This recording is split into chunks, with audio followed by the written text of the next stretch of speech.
All right, building a subdivision from raw land to me selling it to KB Homes for $1.25 million. In this video, I'm gonna show you the exact breakdown, how I did everything. So please take notes. It cost me a lot of money and almost 2.5 years of my life to go through this entire process. I'm about to go through it in this training line by line by line, how I negotiated a deal with the seller, how I did land entitlements, how I did everything, got it approved and entitled, how I raised the private capital, and then how I negotiated with the acquisition manager of KB Homes, Paul, at a restaurant, and how I negotiated and how I actually made more money from declining their $2.5 million offer, and I took the $1.25 million offer, and I got way more profit from taking that deal. So anyway, my name is Franklin Cruz. Enjoy it. Go through it. See you soon. All Just right, different color. There we go. Now we're recording. See, we didn't record on my bad language, so now we just go straight to Lindy. Yeah, so we're fine. It doesn't Whoever's count. watching the replay is Yeah, going to it be like, doesn't this is a count. very professional call. This is great. All right, so this week's economic update, I changed my 4 pillars for you guys: supply and demand, inflation, unemployment, but I changed out credit for mortgage rates. I kind of feel like you guys are tired of hearing me mother you about credit, and so I'm going to let that go for a little while, and we'll add mortgage rates in there instead. All right, so here's my socials. Really, it's just Lindy Loans. If you go to anything, you should find me. I'll put my contact information in the chat when I'm done in case anyone needs me for any kind of financing questions or whatever you might need me for. So CPI came in. The CPI is Consumer Price Index. This is a measure of the average change over time in the prices paid by urban consumers, that's us, for a market basket of goods and services. So how much am I spending at the grocery store? The eggs are out of control again, right? Gas, things like that. There's an all-in, and then there's less food and energy. The government feels like they cannot control food and energy by monetary policy, and so there's a core and there's an all. So December CPI showed overall inflation rose 0.4%, slightly above expectations. Year-over-year inflation increased from 2.7 to 2.9.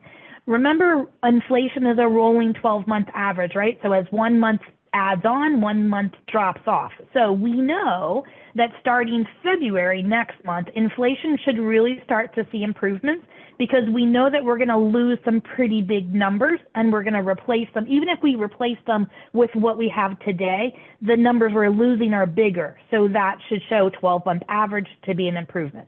Make sense to everyone? Yep. Yes. All right. Heads nodding. Good. All right. Daniel will love this one. New construction. Household formations, our demand is still trending at 1.9 million household formations, while new construction housing supply starts, the supply, are only at 1.5. This will continue to support our appreciation because we're still going to be in that supply and demand imbalance, right? So we can see that permits were down a little bit, 0.7% month over month. Starts were way up. I don't know if that's an anomaly. We'll have to see if it trends for a couple of months then. What's under construction and what's completion. The important thing to look at for me is completion, because you can't sell a house or buy a house unless it's got its CO, certificate of occupancy. So unless the house is completed, it's not counted in inventory. But it is interesting to see what's coming down the pike, right? Permits, starts, and what's under construction. Lindy, I wonder if the starts was an anomaly and it's a reflection of people that were able to lock in lower rates during that brief dip that we had in the bond yields. And yeah, so construction of perm loans are so, yeah, there's such a small portion of owner-occupant loans, you know, construction of perm loans. It could be that. Builder confidence is up. When you look at the NAHB, National Association of Home Builders, you can see that builder confidence is up. So builders are feeling better. So maybe they're willing to, I don't know. It's the middle of winter too. So isn't this a weird time to have starts increase that much? It's interesting that builder sentiment is up. I mean, I wonder how much of that is just blind optimism that economy, you know, because what rates are doing is not going to help anybody right now. No. What's priced into the bond market in terms of inflation is significant. And so I bet the starts are going to level off. I'm going to fall off. But And sorry, that's what I'm saying, is it an anomaly, or let's look at it as a trend. Let's see in the next 2 or 3 months, does it continue? If it continues, then that means that builders are, starts mean they started building, right? So that means their confidence is up enough, or I don't know, something happened that made them start to build the house, right? Where they didn't last month. yeah. Heard on the streets for the week. This was a new term for me. I'd never heard, so I thought I'd share it with my friends here. Ghost jobs. Who ever heard of that one? Raise your hand. I never heard of that one. Roles that companies advertise but have no intention of filling. So often done to suggest growth, possibility of exceptional candidates, like if you were the perfect, if you're the unicorn, okay, or complying with federal law.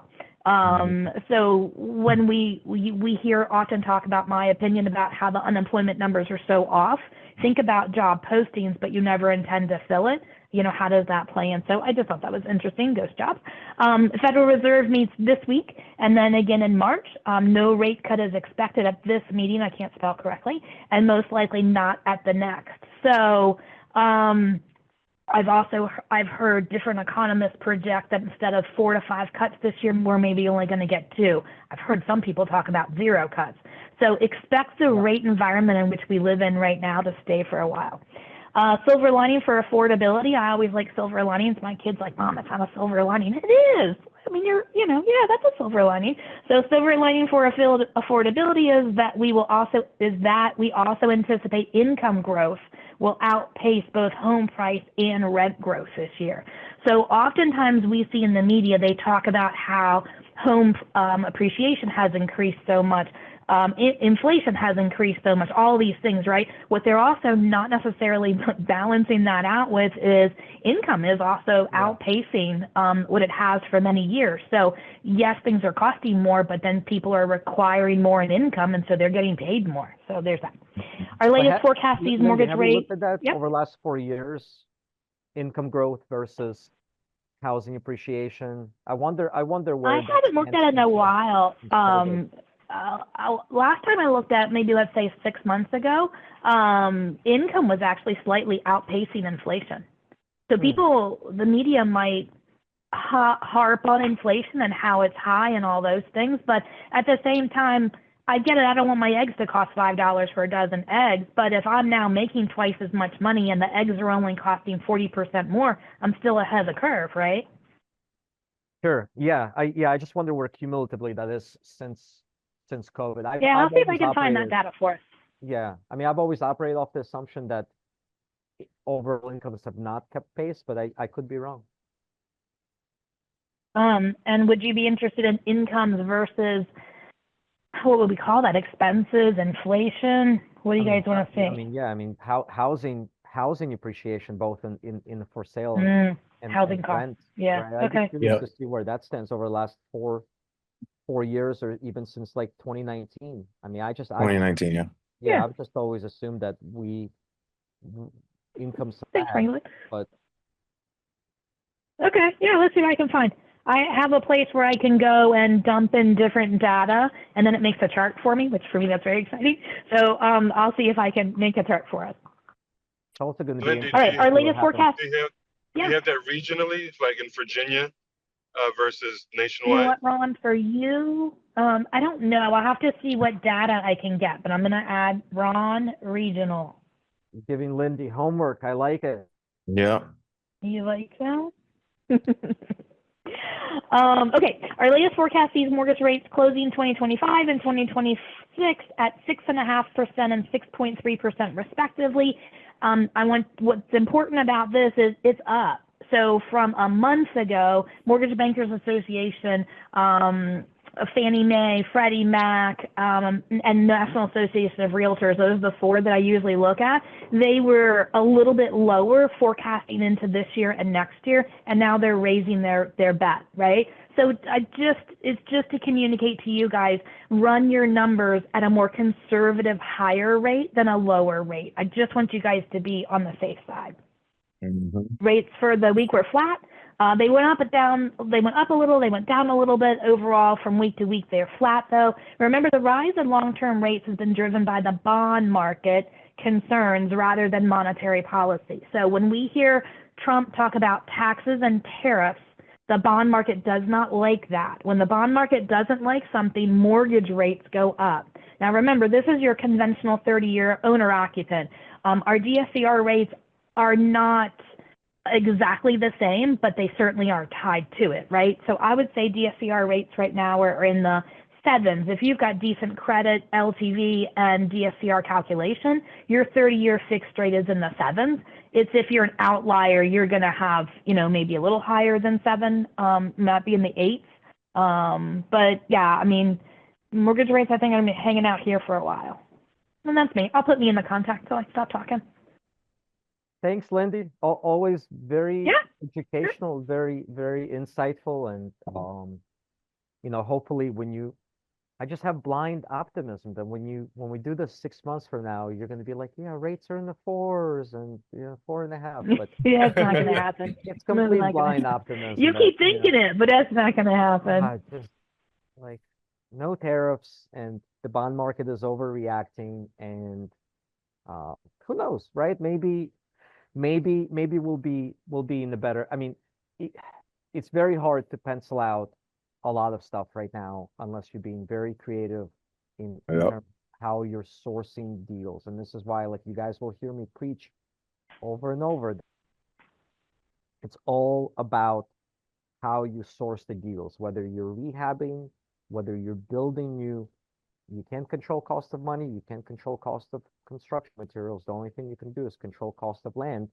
And so if you were on the call with us 2 weeks ago, where I went through case studies of how we're rezoning land, tearing down single family homes, turning them into 2 lots, 3 lots, you know, 3 for sale houses, 6 rental units. That's how I am in my business able to deal with this market where numbers are paid. But if I can get my land cheap, numbers work.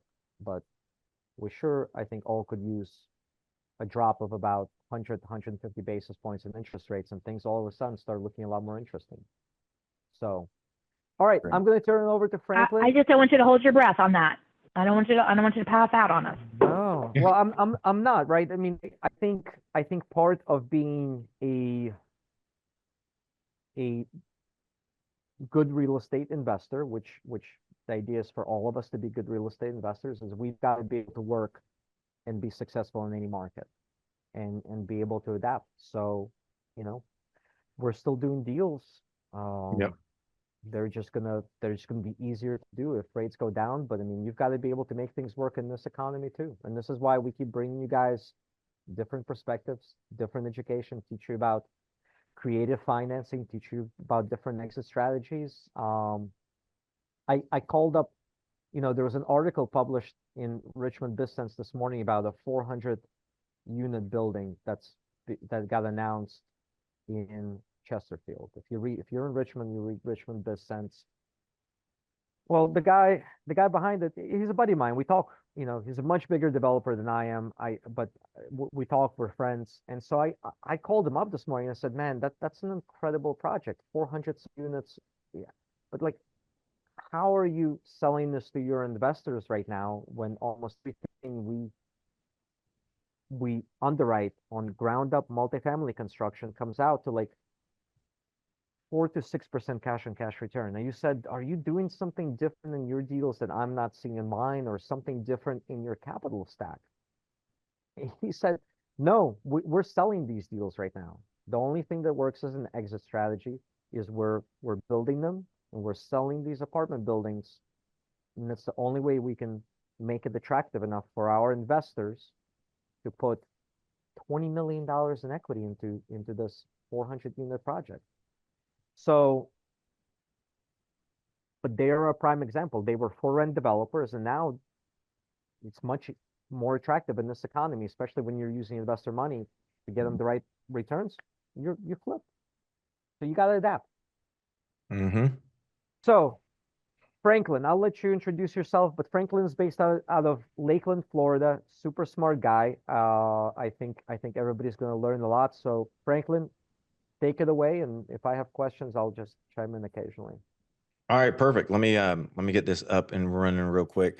So Danny, thanks so much for having me on. It was also great to see you again, man. The last time we saw each other actually before the mastermind was we were doing paintball and we were slaughtering some little kids. It made us feel great as Y- grown y- men. Frankly, I wish that was true, but I remember those high school kids beating the shit out of us. They were fast and Mm-hmm. small and hard to hit with paintballs, and Yep.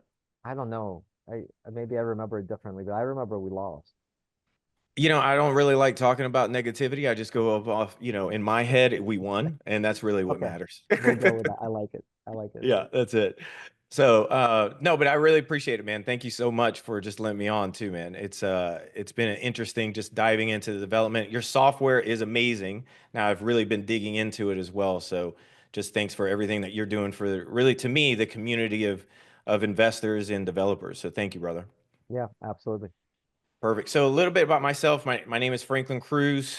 I can't see everybody, but I know there's a ton of people on here. I'm a military veteran, been a real estate investor for a little over 20 years now. And as a developer, I've been a full-time developer now for about 5 years.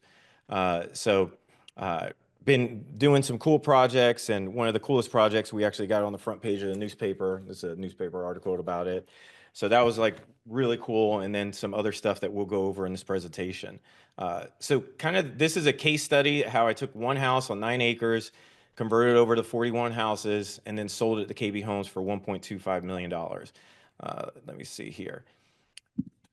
And if there's any questions that come up, Daniel, if you could help me out, just because I can't see everything when I'm doing the presentation, that'd be great. And so I this got you. is good. Perfect. Thank you. And if you have a pen and paper, I'm going to give you basically about $3 million worth of my own investments on development deals. And then obviously this case study, I'm going to basically go over all of the little, all the items that I learned during this process. So this is going to be a pretty detailed case study that my goal is after this case study presentation that you will be a lot more knowledgeable, that you can at least lock up a deal and kind of understand the pathway of what to go. I'm not saying that you're going to be able to do it, but at least if you can understand it, that's really the main item. So I'm going to go over from, one house on 9 acres, converted over to 41, sold to KB Homes, and I was very blessed that they honored my family, and they named the entire street after my family. So it's Cruz Court, which Awesome. I go by there all the time, and I just think it's cool as hell. All right, so here we go. So starting off with how I found the deal as well. I call this lead to legacy. This is the Cruz Court story. So this property, again, 9 acres of land, one house on it, and it was the original owner. And then I was able to convert it to 41 houses, but it did not start off that way. So we're going to go knee deep into this story. All right. So, and then also the first house was 7187 Cruz Court. I have that in my office. Super cool. If you guys ever want to look that up, you can. So 7187 Cruz Court, Lakeland, Florida. All right. So how did I generate the lead? So if I'm looking at, to me, all deals start from lead and then it finishes to cash in bank. So we're going to go through that whole process on this one. So how I got the lead is this was a setup. What I learned was before I actually got this lead on this parcel of land, in one calendar year, I already finished 60 transactions. So 60 transactions I did face to face with owners and actually getting these deals under contract. At the end of the year, this deal came up. Okay. So, and there's a reason why I bring this up, because to me, I do believe that when you're ready for it, things will pop up for you. But if you're not ready, it may not pop up. And this is kind of how I'm going to go through it. So the referral was from a friend, and Daniel, you know this guy, Chris Chico.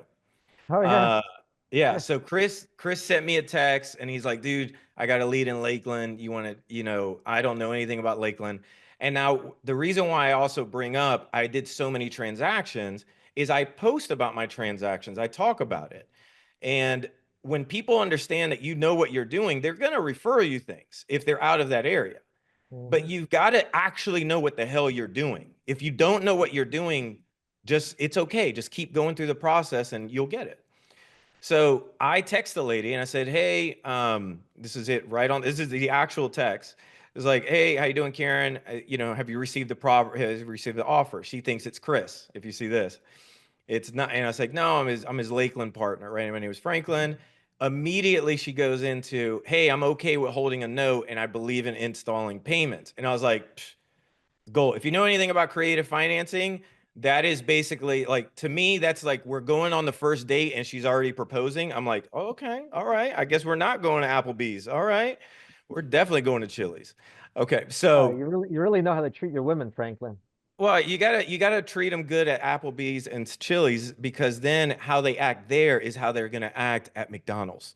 Okay. So It goes downhill on the second yeah, day. it goes downhill, because then I got to see if they could really hang. And then after about a year and a half, then we'll upgrade to a steakhouse. Okay.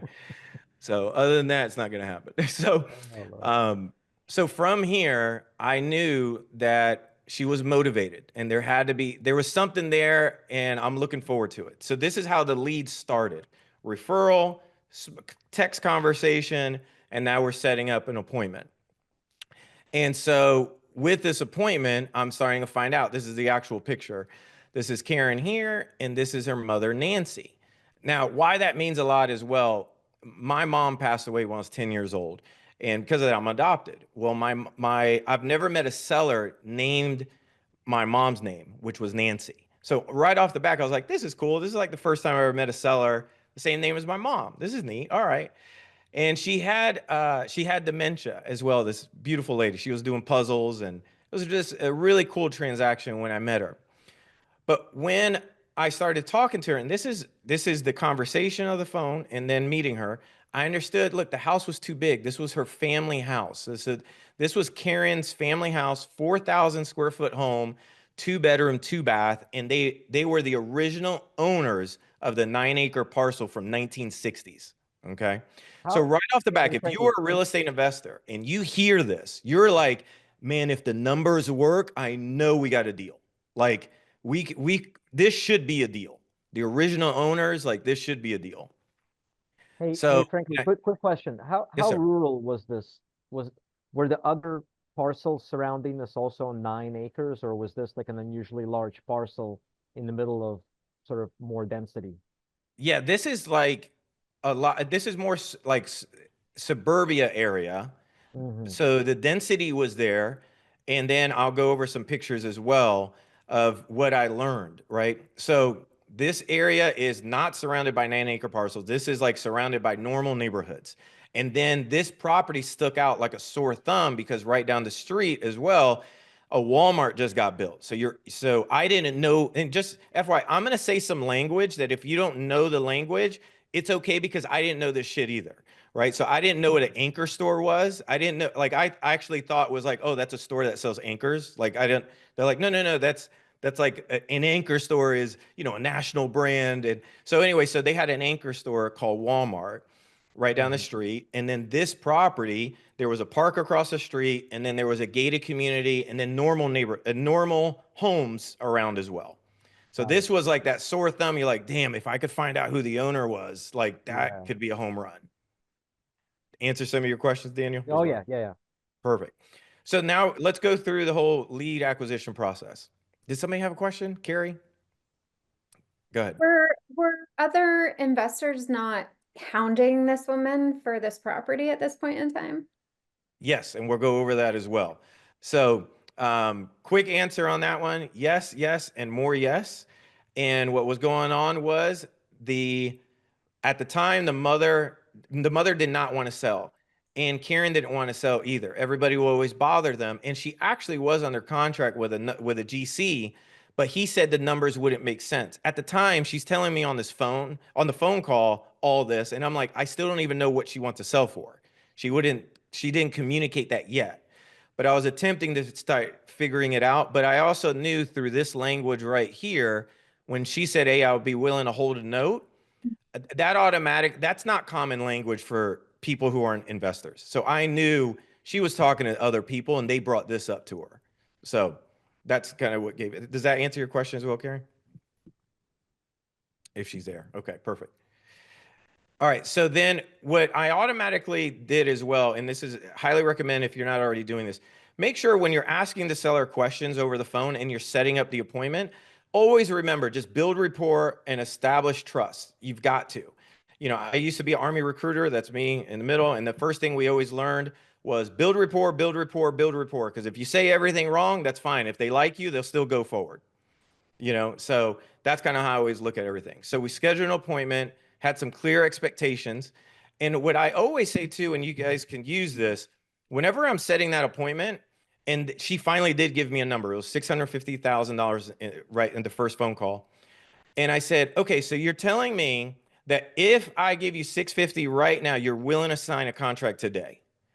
If they hesitate or like, oh, I don't know, I don't schedule the appointment. I wait until they're ready to sign an agreement. That's me personally. Because if they're not ready, I don't want to go over there wasting my time. I want to go over there like, if I like this deal, I did all my due diligence, let's sign so we can move forward. So, Jonathan, you had a question?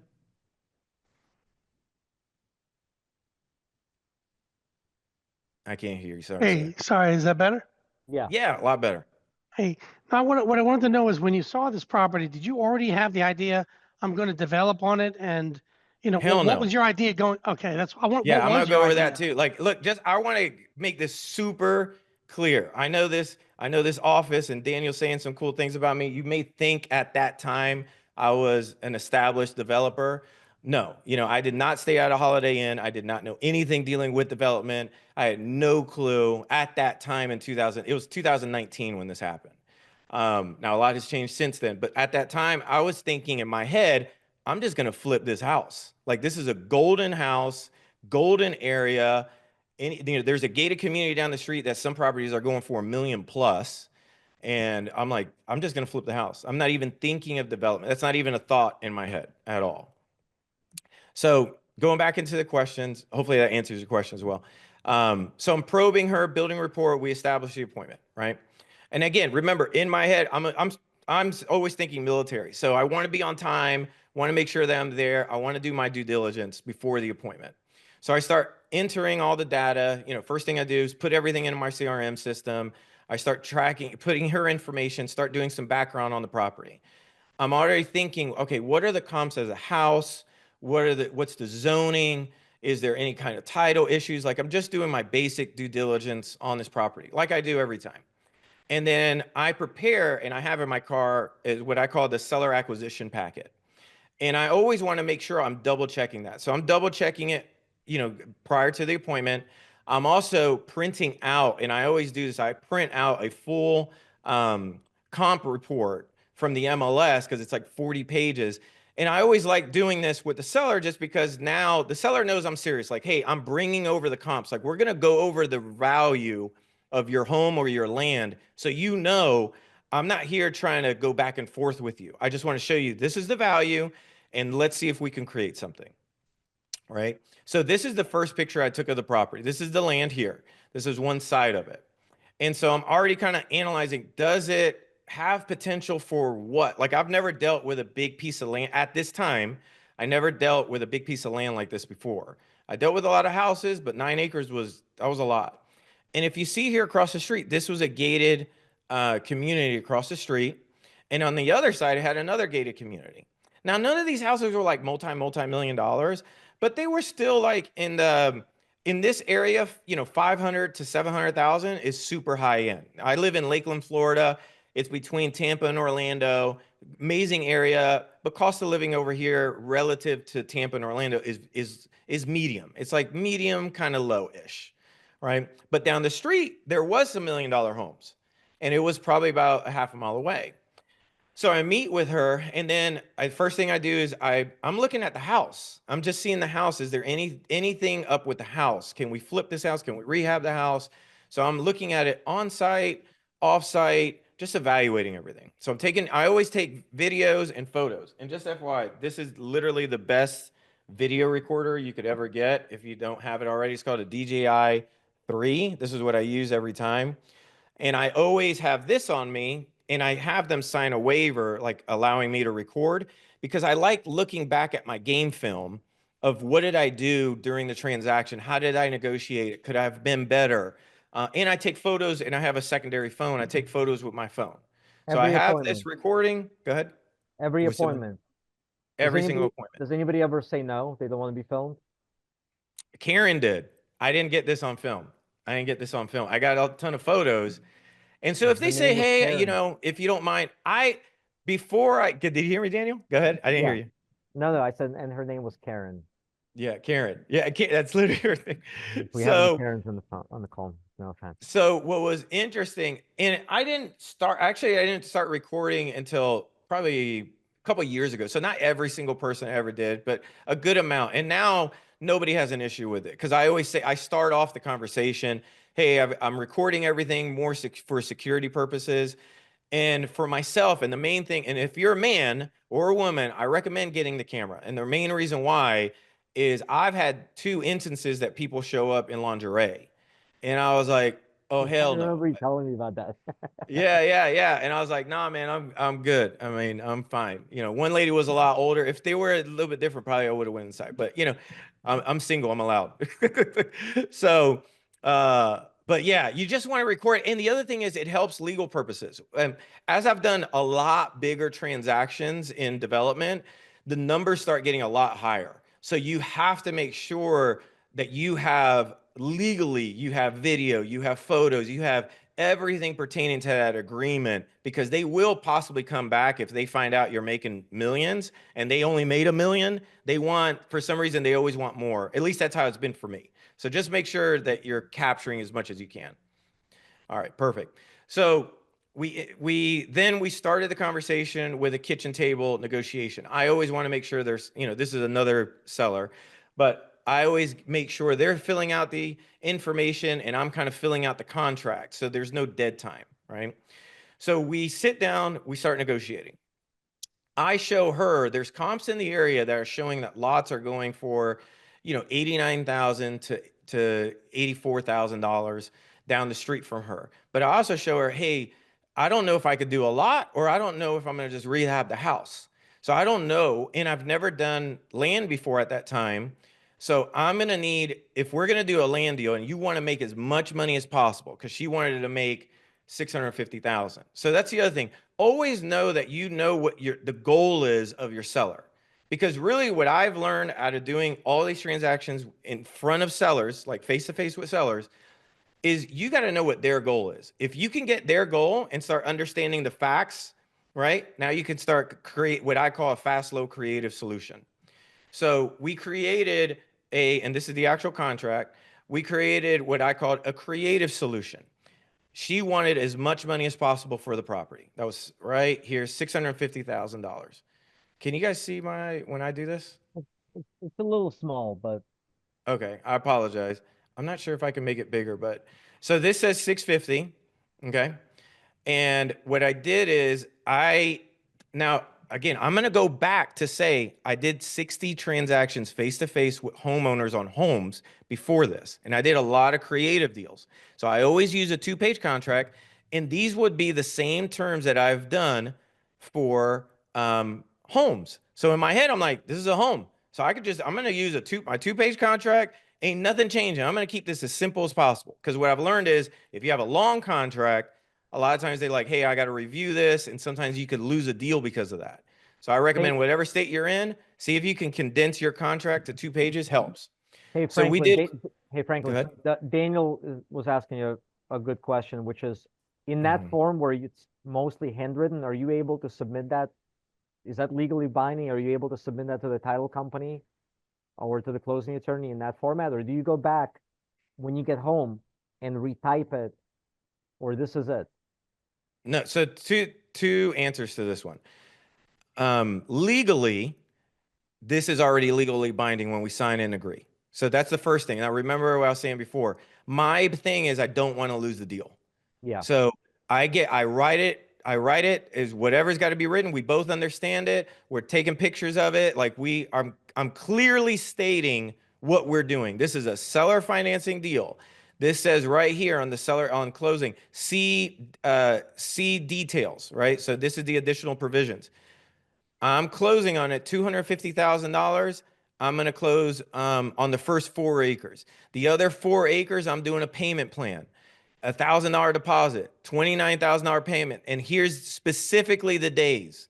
So I'm creating this entire structure on a sheet of paper, clearly that a 5-year-old could read this and understand. Now I know this is a little bit small, so I apologize, but I promise you, if you could look closer, it really is simplistic. Wait, let's make sure we understand. It's two parcels. You're buying one outright for $250,000, and then Yeah. she's seller financing the other 4-acre parcel over what period of time? Yes. What, Over a 2-year period of time. okay, interesting. Why did you Yeah. decide to structure it that way? Because I had no idea what the fuck I was doing. So I literally, I never did a big land deal. So in my head, I'm like, let me, like, if I don't know what I'm doing, I might as well have the longest contract I could get with her getting what her goal was and that she'll be okay with. So if she was okay with 650, and I always say the same thing, look, I'll scratch your back if you can scratch mine. You know, you want 650,000. So here's how we could make this work. And because I showed her the comps, there's a lot of trust between me and her. Like I'm not talking to her like I'm trying to get a deal. I'm talking to her like, hey, I'm trying to solve your problem. So Does that in make sense? hindsight, right, if you were doing this now, would you instead offer her a contract contingent on you being able to upzone it before you No, close on anything, or would you have done it the same way? no, I would have done the exact same way, man. It was a gold. This was like one of the best creative deals I've done. Like this was, Would you have been willing to wait for 650 for a year? the worst case scenarios, and Daniel talks about this a lot. You got to have options. I already knew I had plenty of options on this deal. The house was 4,000 square feet. All I had to do was rehab it, put it back on the market. I knew I could sell it for over $1 million. So I knew worst case scenario, if I don't get what I want on the land, and really the land deal. And at first I wasn't even thinking land. I was actually thinking, hey, I'm going to build this whole damn thing. I'm going to do land. I'm going to build, I'm going to do this. I'm going to, like, in my head, I'm already designing the subdivision. Right. But obviously I didn't know what I was doing. So that's why I kind of wanted this long seller contract. And again, I didn't do a due diligence. I just said, hey, we're going right into seller financing. Oh, wow. Okay. You had no due diligence period at all. No. And the parcel that you closed on right away for 250, was that the one with the house? Yeah. Got it. And That so was the the one. rest of it was the raw land that you Yeah. find. Okay. But I already knew the house I could sell for, if the house just on that 4 acres, not even the other, I knew I could sell that in the 600 range. So I knew in my head, I'm like, look, worst case scenario, we go the house route. Best case scenario, which would be just cool. Like, I don't even know how much money I could make, but I think it would just be cool, is do the subdivision. Yeah, but you knew what your stopgap was basically. Like you knew where your downside was, so Yeah. you felt safe. Okay. All right. Oh Awesome. yeah, 100%. 100%. Okay. So now going into, oh, sorry. Let me see here. Okay. So, and again, this is what I do in a sense of get the pictures with the clients. And again, I show people see this on my social media. So this already, I came into it with Karen in a good manner. So she trusted me like, hey, I'm here to solve the problem. And I can't reiterate this enough. When you have proof and you're doing this and you're with the seller, this means a lot. I've closed millions of dollars because of this. Like people will call because of this. So I just want to reiterate this. So, and again, you're putting a deal together, you're piecing together, and I can't say this enough. What is the seller's goal? And I figured that out with Karen. And then how can I get her goal? That's really what mattered. Okay, so let me erase this and we'll go to the next one. Sorry about that. Okay, so now, here we go. Okay, so what I did is we signed the contract. I started working on the legal process. I sent it to the title company. And I immediately always am in communication with the seller. So I'm communicating with Karen, telling her what's going on. And at the same time too, I got to raise capital. I raise capital a little bit different from other people. I raise capital on this deal. I was like, if I'm going to do the house, I already had the comp. So I'm going to raise it. This is a simple, hey, the house is valued at X. I need X amount of dollars. But I needed a different amount of capital because I needed development capital and I didn't know how much. So I knew I had to pay her $650, but I didn't know how much it would be for studies. I didn't even know anybody who was in development. you know, and me and Daniel, we know each other, but I didn't know I knew that I'm like, I've never seen him do a subdivision. Like who, like, so I don't know who's the resource, right? Yeah. And so I started making phone calls, and a friend of mine was like, hey, I think you can get 25 houses on there. And I'm like, what?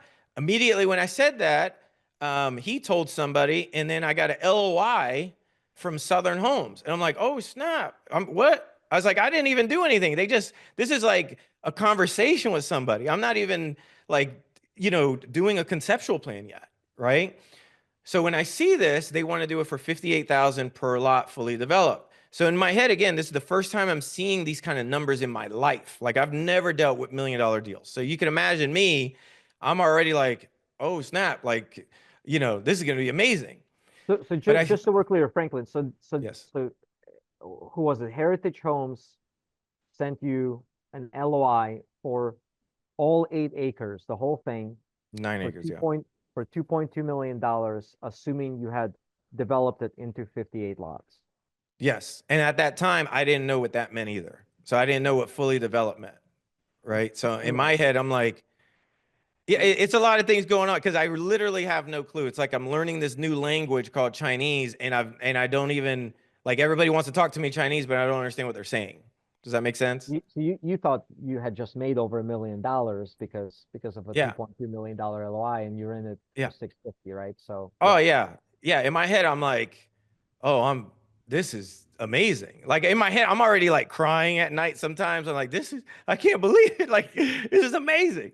But I still don't really know what I'm doing at that time either. So going into it, now I've got to figure out, let me cross this off. Okay, perfect. Now I got to figure out who actually um, knows anything about this, right? Who's done development.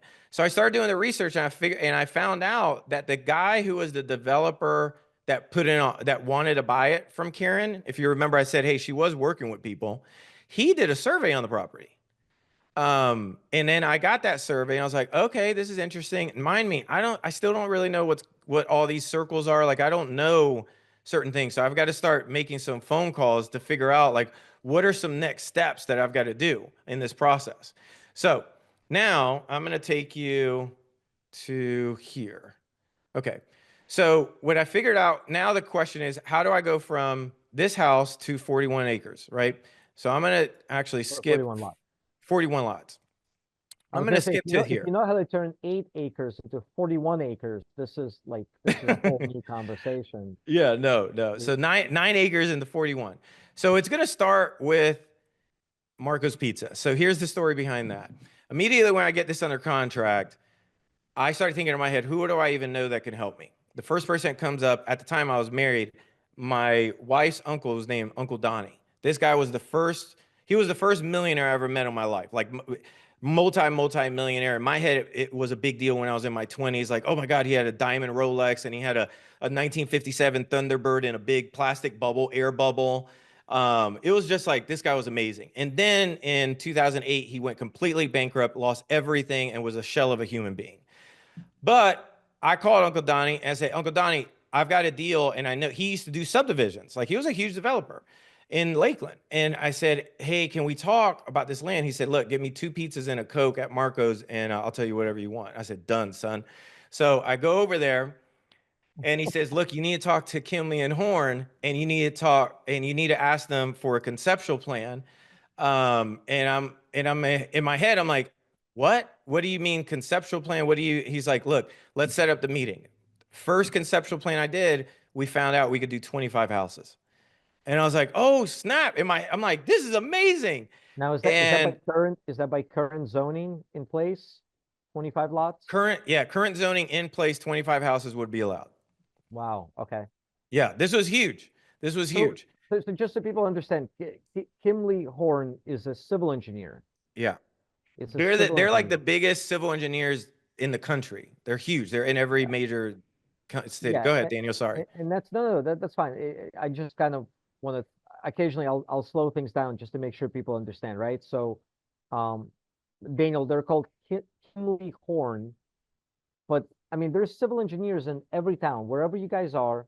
there's civil engineers, a lot of them have in-house surveying capabilities, right? So if Yeah. you don't have an existing survey, the very first thing you need on a piece of land like this is get an as-is survey. And then the civil engineering firm, again, most of them should understand zoning. Most civil engineering firms should be able to tell you, given the survey, given the zoning in place here, just like Franklin is showing, you can get 25 lots out of this parcel. But then the next question, which I bet Franklin is about to get to, is you got to account for road, for Yep. subdivision. You've got to account for, not all of that land can be subdivided into lots because you need access to those lots. You need Yep. circulation around, and Yep. then civil engineer is going to be able to help you figure out the utilities that you need to bring Yep. to these lots. But it all starts with a civil engineer. So that's 100%. Yeah. Yes. And so with this, and at the time too, I'm full transparent on how much money I'm already spending. So, okay. So for this conceptual plan, it cost me $5,000. Okay. Kimley and Horn as well, the retainer was like 25 grand. I'll go over what they did. The only reason why, also, I would always recommend, other civil engineers locally, like Daniel was saying. Now, here's a thing that you could write down. This is a bit, please put like a big star next to what I'm about to tell you, because it's a huge inside secret that I didn't learn until like I dealt with like 5 different billion-dollar organizations that were purchasing properties from us, that they all did the same thing. And so here it is. If Kimley and Horn is available in that area, in the city that you're in, and you're selling a parcel and it's being blessed by Kimley and Horn, the likelihood of you getting premium dollar is very high. If they like your property and for them to give you premium and they get to use Kimley and Horn, that's huge. Kimley and Horn in the development world are like when you're selling to oil companies, like I've done before as well. Like they are the Hermes. If you know what Hermes is, like they are the Hermes of development. Danny, you want to say something? Well, but explain what that means. Does that just mean that they're expensive, or does that mean that they work on big projects with big developers They and work on the huge projects, huge projects. So a lot of the, like, for example, KB Homes or DR Horton, or I've dealt with Johnson Development Group, Opal Fuel. Like these are national brands. So they like dealing with national civil engineers because they're using Kimley and Horn for all their other projects they have throughout the country. So if they could use one organization, and Kimley and Horn has everything in-house. So their ESA reports, which is called environmental site assessments, they can get, geotechs, like everything is just under one, and they're extremely expensive. They're probably usually like 4 or 5 times higher. Go so ahead, so sorry. so, so two things there, Franklin, that I think two big takeaways. One, again, big firm, and they can do a lot of things in-house. They can do surveying in-house, they can do soil testing in-house, they can do civil engineering in-house. I bet they also act as a zoning consultant slash land use attorney to represent Yep. their clients Yep. in zoning cases. So Yep. big firm, but the advantage of a big firm, they may not be the cheapest. We have a firm here in town called Timmons who we work with. Same thing. I have a small civil engineer that I work with, and then there's like a big firm like Timmons. Advantage of a big firm like Timmons is they're more expensive, but they do a lot of things in-house that on Mhm. smaller projects, we may go to 4 different contractors and people to do. But then I bet also the advantage of working with somebody like this is that if you are new and you don't know what the hell you're doing, but you've got a good piece of land, I bet they can make referrals to you, to their Oh, yeah. clients who may be interested in this land. Oh, yeah. And Clients that you don't that's have access to, exactly, right? yeah, that's exactly what happened. That's exactly what you just said. That's exactly what happened. So, they said, hey, we know some commercial brokers that may be able to help you. And I was like, okay. So I get on the phone with Marcus and Melichek was one. And again, remember, I'm thinking, do I do community? What do I do here? I'm still like up in the air at that time.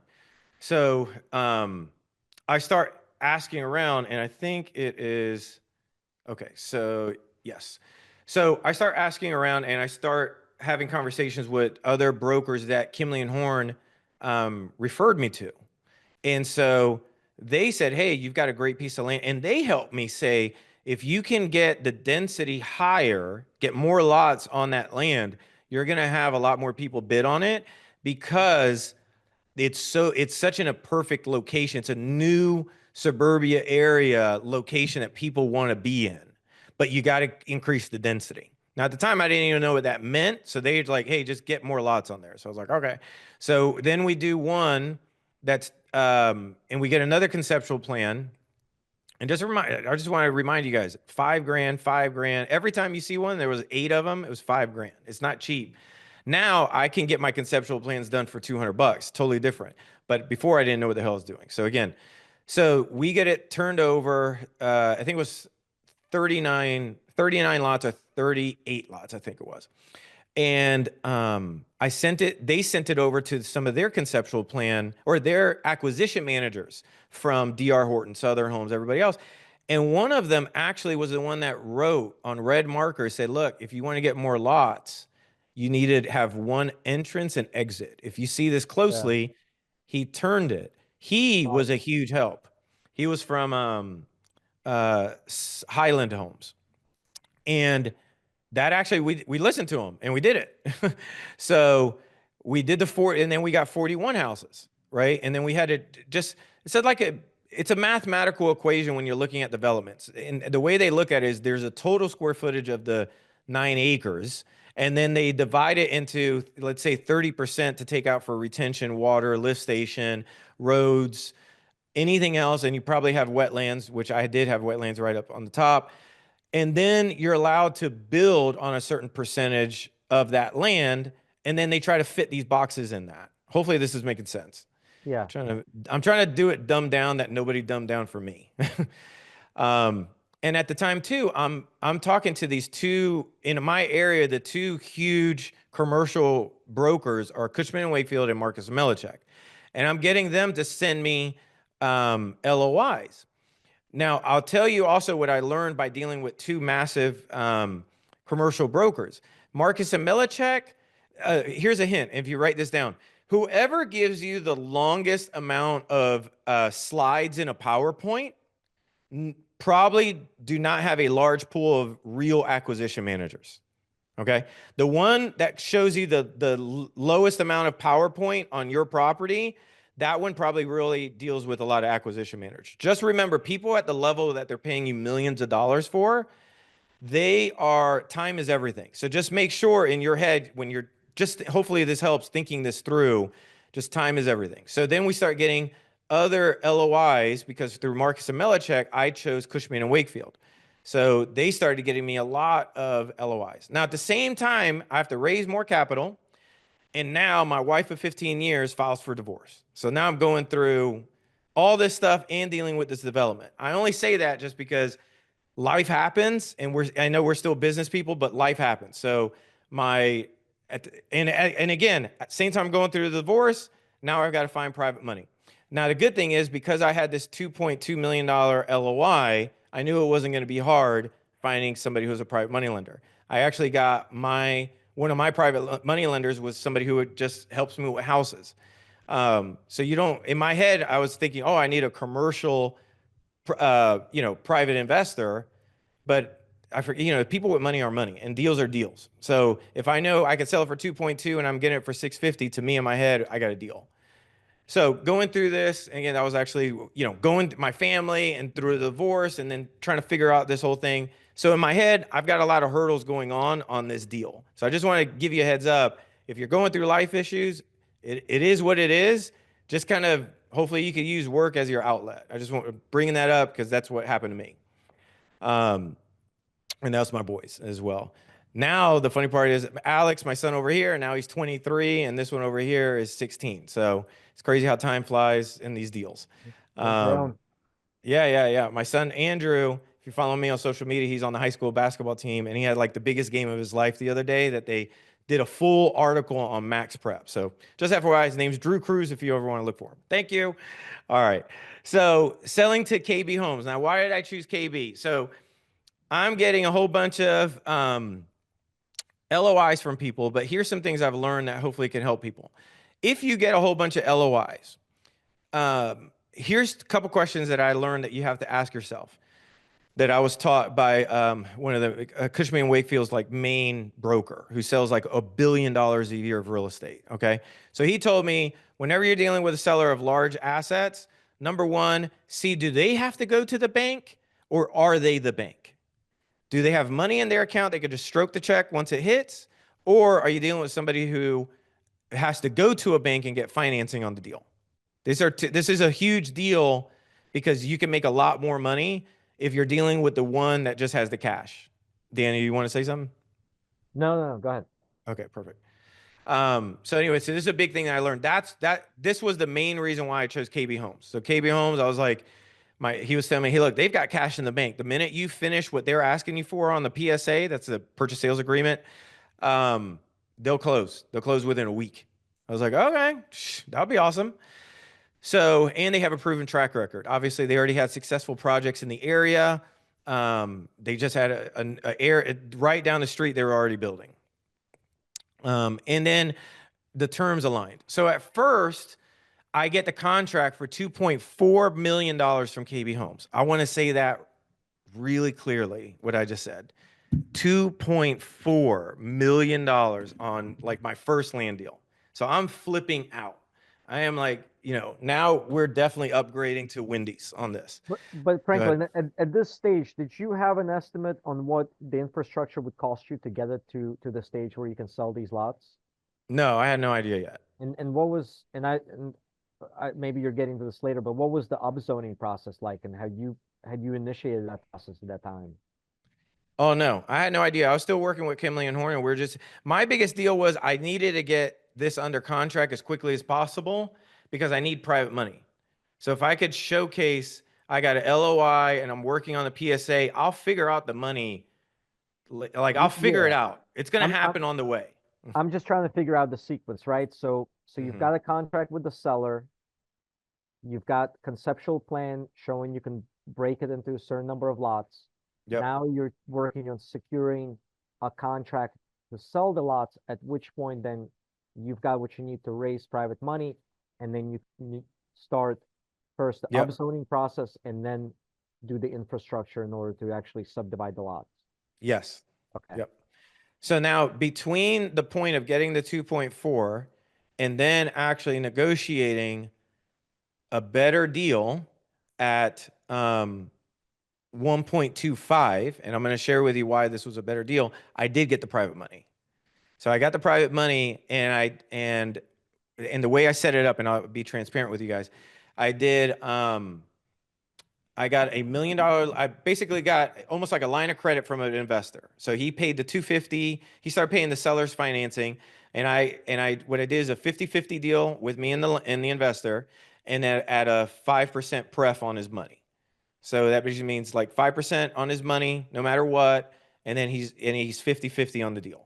Did you pay him monthly, or was no monthly payments. Like you get your payment at the end of the deal. at the end? So it's just because and that's like, hey, that's the risk. That's the risk. Like we're gonna take a risk together. You're in it financially. I'm in it my time. This is gonna take a crap load of time. This is the deal. Do you want it or not? He said yes. I said okay, cool. We move forward. And it was great. He was there. And the biggest thing too is if you have a private investor at that much money, what I've always learned is just verify like, hey, you do have access to this in account. Like if we need $500,000, you have it like right now. Like this is not a question that money's going to be an issue. So you always kind of want to double check. At least I did. Got it. So okay. now I'm going through it. And so the reason why I negotiated 2.4 million to 1.25 million, why did I go down instead of up? So what they were requesting on this contract on the 2.4 was pad ready. Mhm. Okay. So pad ready at the time, I don't really know what pad ready means. Right. And this is before ChatGPT. So I couldn't just ask, like I actually had to do research. And so if this is not pad ready, just FYI, this conceptual plan of showing the plots is not pad ready. This is not it. So I just want to give you a heads up. That's not it. So explain what pad ready means. I'm about to go there. Boom. Okay. I got this. Look at that. Boom. Right. Pad ready means the actual pad. you have laid this subdivision out and you put the infrastructure and you're going to lay the first, like it's pad ready to put concrete on it. Everything it's pad ready. The meaning roads are in, curb Roads and are in. gutter, utilities, the main Yeah. is in. Yeah. The lift run- station as well. You've run laterals to each lot, Yep. right? You've run a lateral sewer, lateral water to each lot. And so somebody can just buy an individual piece of land from you, and then it becomes basically like doing infill. So all they have to Yep. do is start putting in their foundation, and they've Yep. already got utilities right there. Yep. Yeah, which is expensive to get it to that stage. Did you at this point Oh. have an estimate? No, on what that would take? No, No, no, I'm getting no. all this stuff. Like, this is happening so fast, and I'm going through a divorce. Like, this is like, I'm going through like everything's in my head right now, right? So, I'm to me, in my head at this time was, I just need to I need to show like legitimate companies are interested in this, so my private investor feels good about this deal, because I don't like this is a shitload of money. I just Yeah. like I don't care if you're worth 100 million. To me, like my mom never made this in her whole life, right? Like this is a shitload of money in my head. So I've got to make sure like shit can't go sideways with my private investor. 'Cause I look at private investors as family, like legitimately, like, dude, you are my family member. I got you. Like military comes up, like I'm the M16, you're behind me. I got you. I used to be a general's aide as well. Like I got you. So, am I clear on that? Daniel was like, Well, yeah, no, that's what we want, right? We want people that treat other people's money like it's their own, right? We want people that treat other people's money like it's their mom's retirement savings.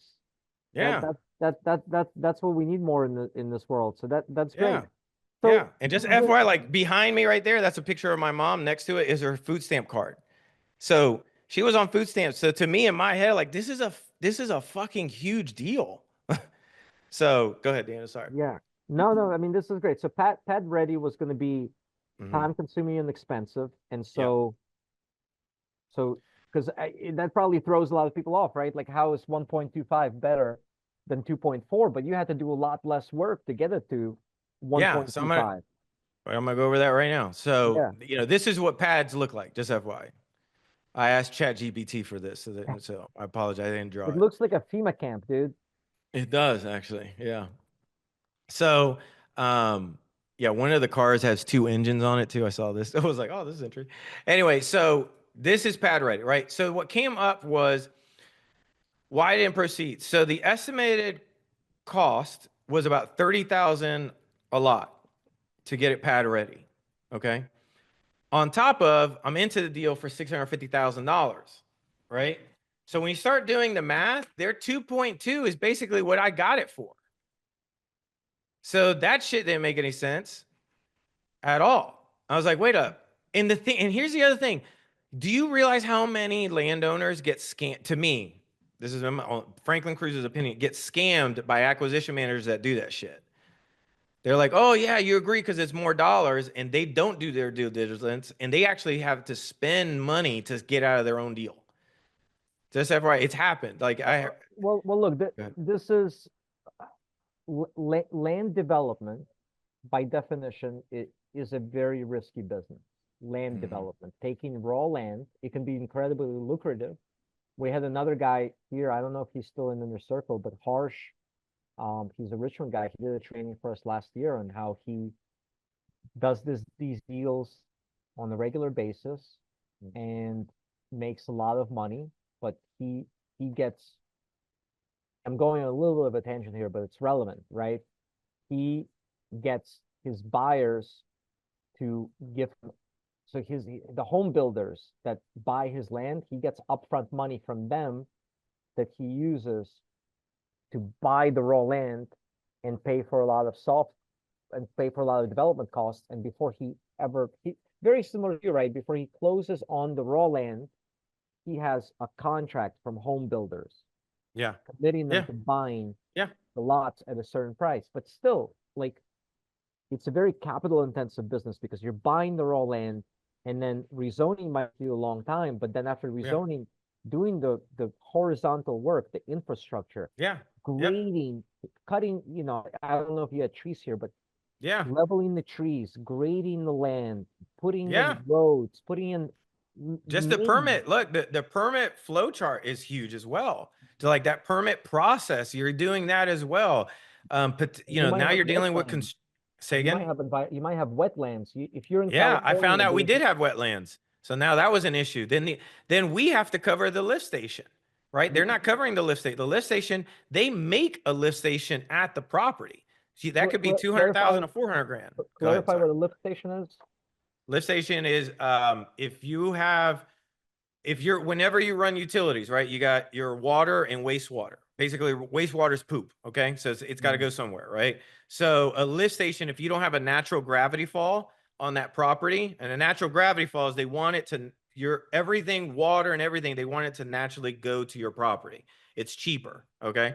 But because how the property was sitting and the land was, it was cheaper to buy a lift station than to put fill dirt on 9 acres, right? So a lift station, what's going to do is basically a machine that pumps air to push everything, like it pushes it going a little bit It's like a upwards. grinder pump, basically, right? That pumps everything uphill. Yeah, basically, yeah, that's okay. exactly what it is. Yeah, no, So, so yeah, but the point is, your money is out for a long time. mm-hmm, So yeah, it's a capital intensive business. 100%. I love what you did here. Yeah, keep going. Okay, so what came up for me was, look, and you have to, the other thing is too, is when you're at this level, what I've learned is if you have an ego, you're going to get screwed. So you cannot have any ego doing deals like this. I just wanted like a disclaimer. Okay. Because I was potential delays. I've got lack of experience. You know, I don't know what to say to contractor subs. Like, I don't even know anybody who's credible that does this. Like, there's a lot of things. So increased time as well. This could take another 2 years of getting it done because somebody who knows what they're doing, it probably takes 6 months. Somebody who doesn't, it may be a big delay. So that's another thing in my head. So that costs more for my private investor. And the numbers don't make any sense. So now, you know, and it's too risky. The risk level just went like this and profit just went like this, if that makes sense. So now there is a difference called shovel ready. So shovel ready and pad ready, two different things. And shovel ready means you're getting it to the point that all the paperwork is done, that the next thing they're allowed to do is put a shovel in the ground and they could start. And they're putting utilities, they're making it pad ready and then actually going vertical. This is what, so in development, I'm going to keep this really simple for your 5, right? There's land, you can make raw land, there's approvals and entitlements, meaning shovel ready land. You can sell it at each point. Then there's pad ready, you can sell it at that point. And then there's vertical, because they always say horizontal and vertical. So just FYI, like, if you're talking to somebody who's experienced as a civil engineer or developer, everybody always talks about horizontal and vertical. So if you want to be a part of the cool kid, that's what they say. Okay. So Sharita brought up a good question. Does shovel ready means you've at least cleared the lot, or it can just mean as is, but it's approved? It's as is. It's just approved that they could put they could do anything they want. They could touch the ground now. I got to the point that they're allowed to touch the ground. Got it. All right, perfect. So now I got to negotiate a better deal. So I've got to do a deal. And the reason why and please write this down. I promise you what I'm about to say will make you an extra 100 grand in commercial real estate if you do what I'm about to tell you. Do research on who the acquisition manager is that you are dealing with. Find who they are on LinkedIn or Facebook. See what they like. See where they went to college. Buy them a gift before the meeting. This means a lot. This right here, just trust me on, because now I'm going to tell you the rest of the story. So we go to Columbia Restaurant, and I need to negotiate what I call a net deal. Okay, just in houses, a net deal is like, hey, the seller is selling it $95,000 net. They're not paying shit else. They're not paying no closing costs, no nothing. Out the door. Now I know my math. My math is this is what I'm getting. Period. That's it. Yeah, that's it. Net I'm in my not paying bank for account. shit. Yep. I was like, something goes sideways, that's on you guys. You guys have done this shit before. I haven't. Okay. So I'm having the conversation with Paul, and he brings his engineer, and I found, and this right here is a compass that is just a cool ass compass I bought on Amazon for $20 that gave to the engineer. And then Paul went to FSU and he plays golf. So I bought him a golf speaker that till this day, 5 years later, he calls me and he says how much he loves that damn speaker. love Just it. That's like, awesome. I swear, like literally, I can show you the text that he's talking about.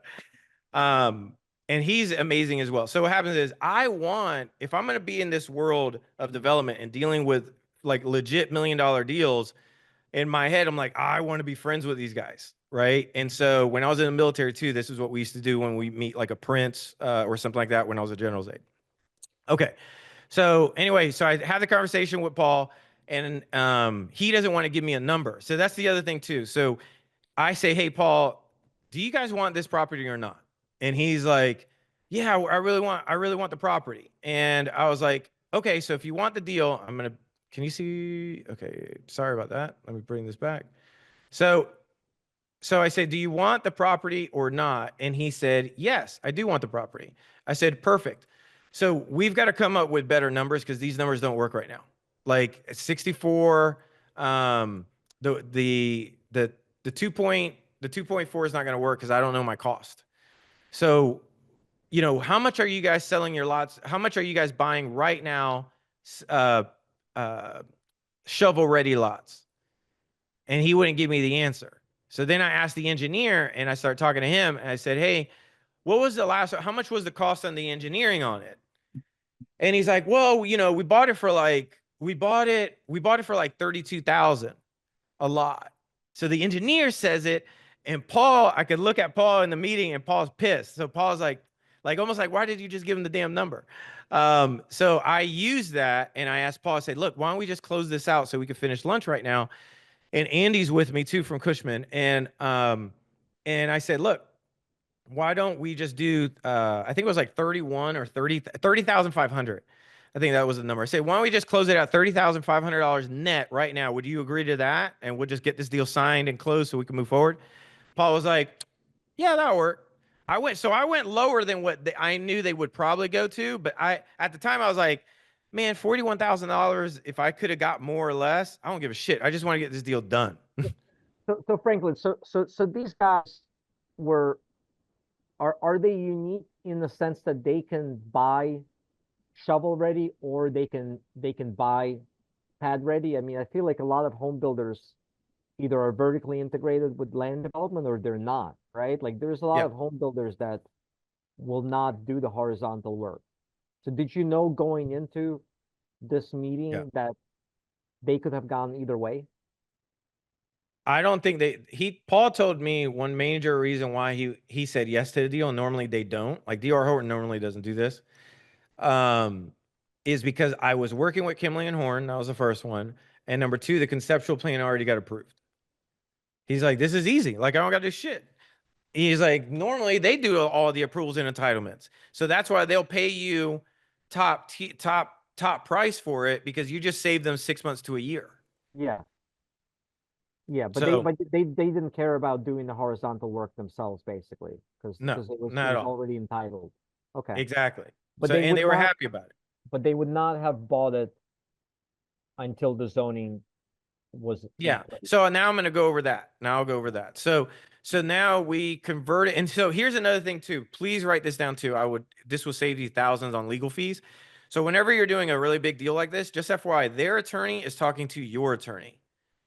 It is typically not attorney to you. It is attorney to your attorney, right? Because there's a lot of little gotchas, and hire an attorney. Don't be cheap on that. Just FYI, just hire the best real estate contract attorney in your area.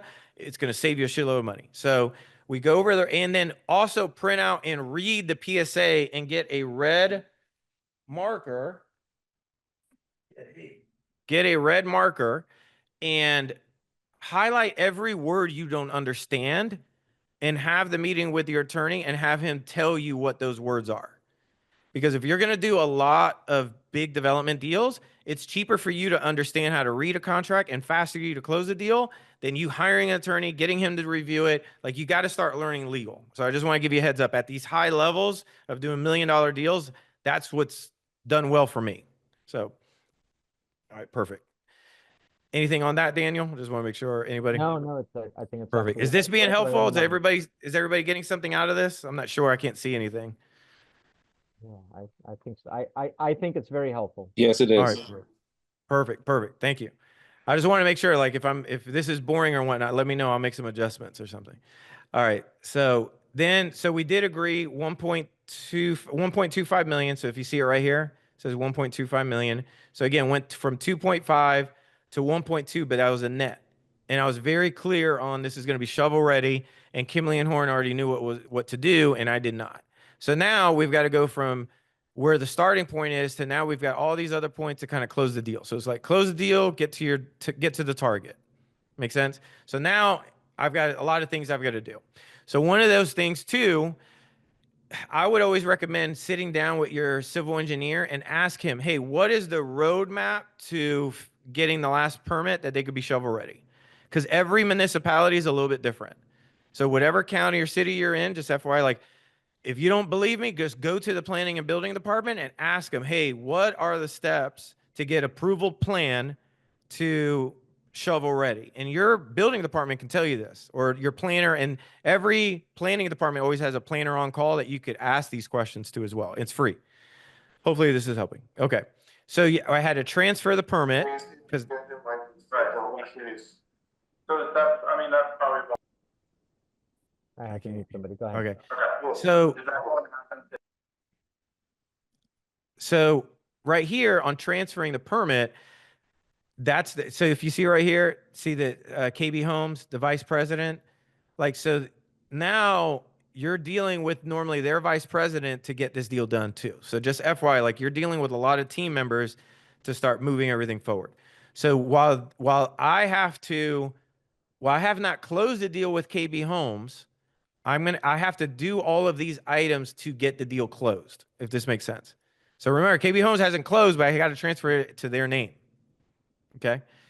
So now we've got environmental. This is one of the final permits. This was I think it was a water permit or a sewer permit. And I kept all the documentation too. The other things too, be extremely organized with your paperwork. You're going to need to be. I usually create like a Google sheet and make it what I call master index. And I just put everything on there. And then I think you could put that on Rehab Evaluator as well. But I personally like having both. So I like, just FYI.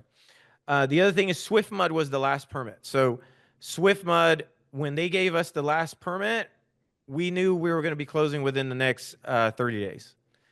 So this was a big deal as well. Go ahead. And frankly, let me just interject one thing, right? So it's different everywhere. So like, I have no idea what Swift Mud is because Franklin's in Florida, I'm in Virginia. So the right professionals on your team, starting with a civil engineer, especially if Yes. it's a bigger firm that also handles permitting and expediting and entitlements, in whatever market you're in, they're going to be able to tell you and give you a list. Here are all the things that you're going to need because it's going to be different wherever you are. So if you're like writing down Swift Mud right now, that specific thing may not be relevant to you whatsoever, right? But the get the right people on your team that know the local requirements, and they will help you. Because I've never heard of Swift Mud. Okay. It does Yeah, sound everybody. like a swampy Florida thing. That's what it sounds like. Yeah. Yeah. No, 100%. That's why I would recommend asking also your planning department. Like if you don't know a civil engineer yet, you can simply tomorrow or today call your planning department in your municipality and just ask them, hey, I'm working on a conceptual plan for a subdivision. What is the steps that you guys want? What permits are there that get it all the way to breaking ground with a shovel? They'll tell you. This is free. Just FYI, like you live in America. Like there's 43,200 zip codes. Every single 9 zip codes, there's a municipality typically. So just FYI, like you've got access to this. Go ahead, Daniel. You're gonna say something? No, I was going to make a joke about 2 million federal employees being offered layoffs last night, but that doesn't affect hopefully local people. No, not at all. I They're don't know always if at least going to have you one guys saw person the to news. finish it. 2 million federal employees got emailed last night offering to retire and get 8 months of pay. Can't beat that. Everybody's got to learn a new skill. They'll be fine.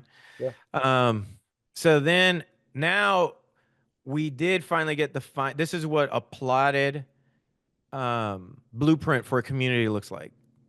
Okay.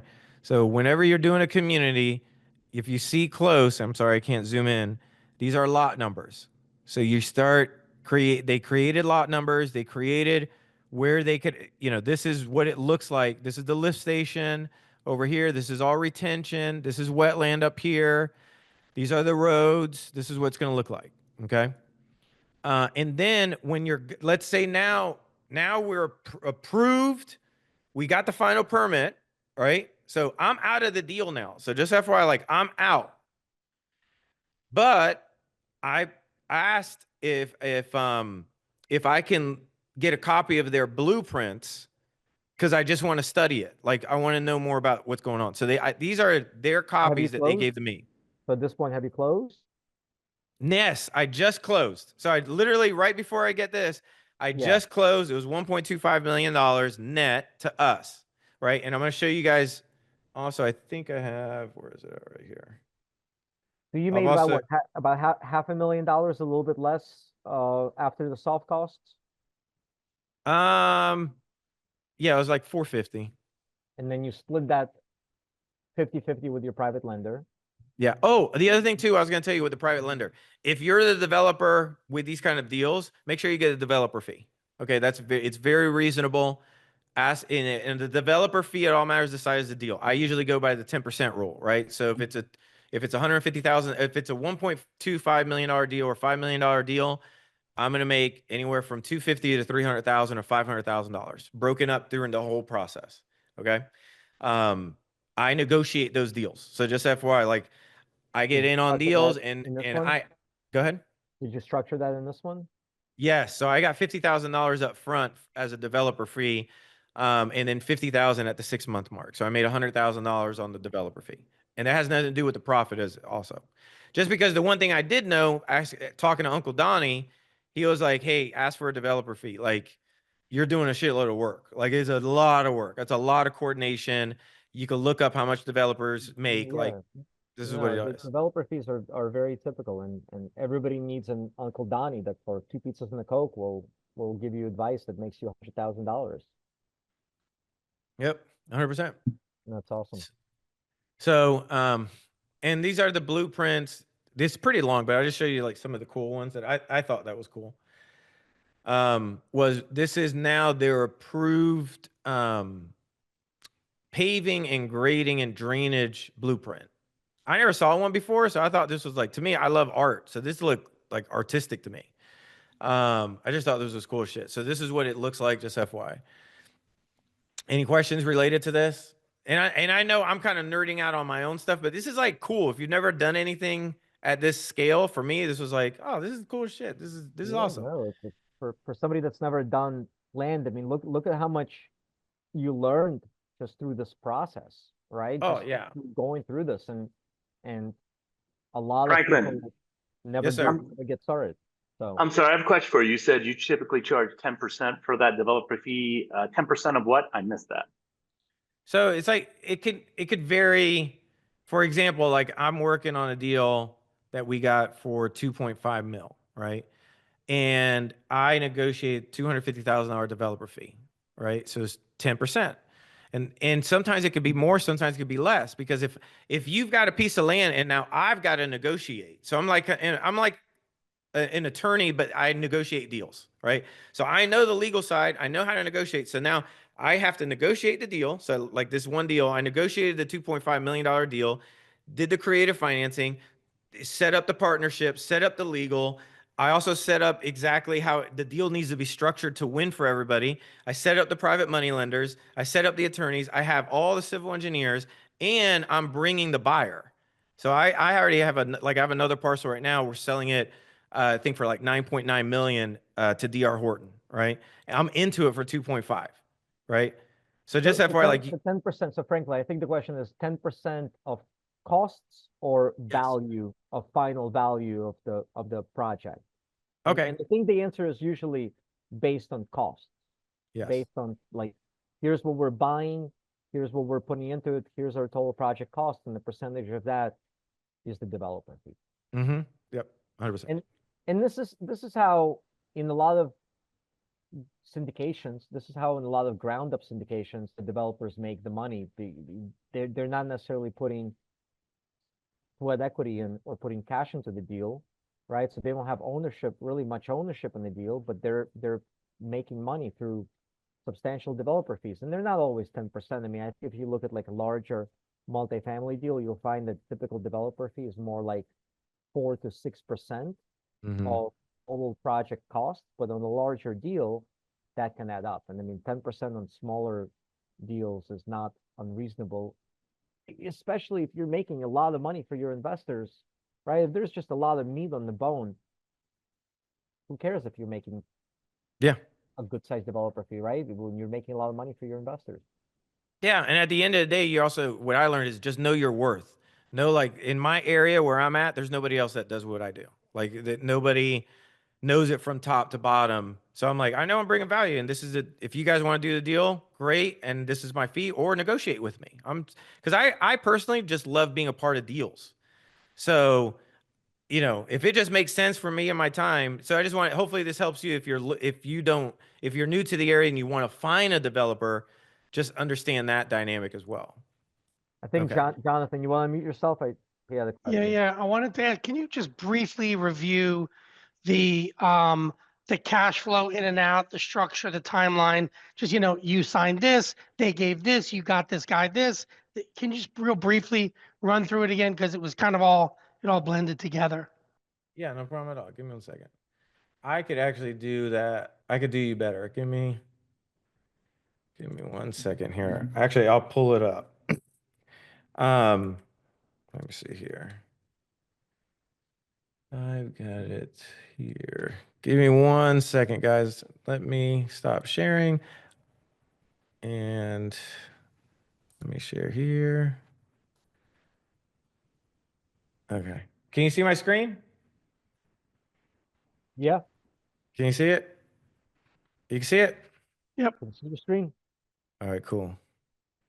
So this is like my index spreadsheet that I created. I'm not as fancy as Daniel that could do software. So, all right. So I bought the deal November 19th, 2019. Okay. Closed it with the PSA. Okay. Then, so it's converted to an entity. Wait, did you True pay investors. 650 or did somebody else pay 650? I paid 650. So that came out of your account. Well, my investor's account. Yeah. That's what I was asking. So you went, you signed it, you got your investor was already set up. They gave you the 650.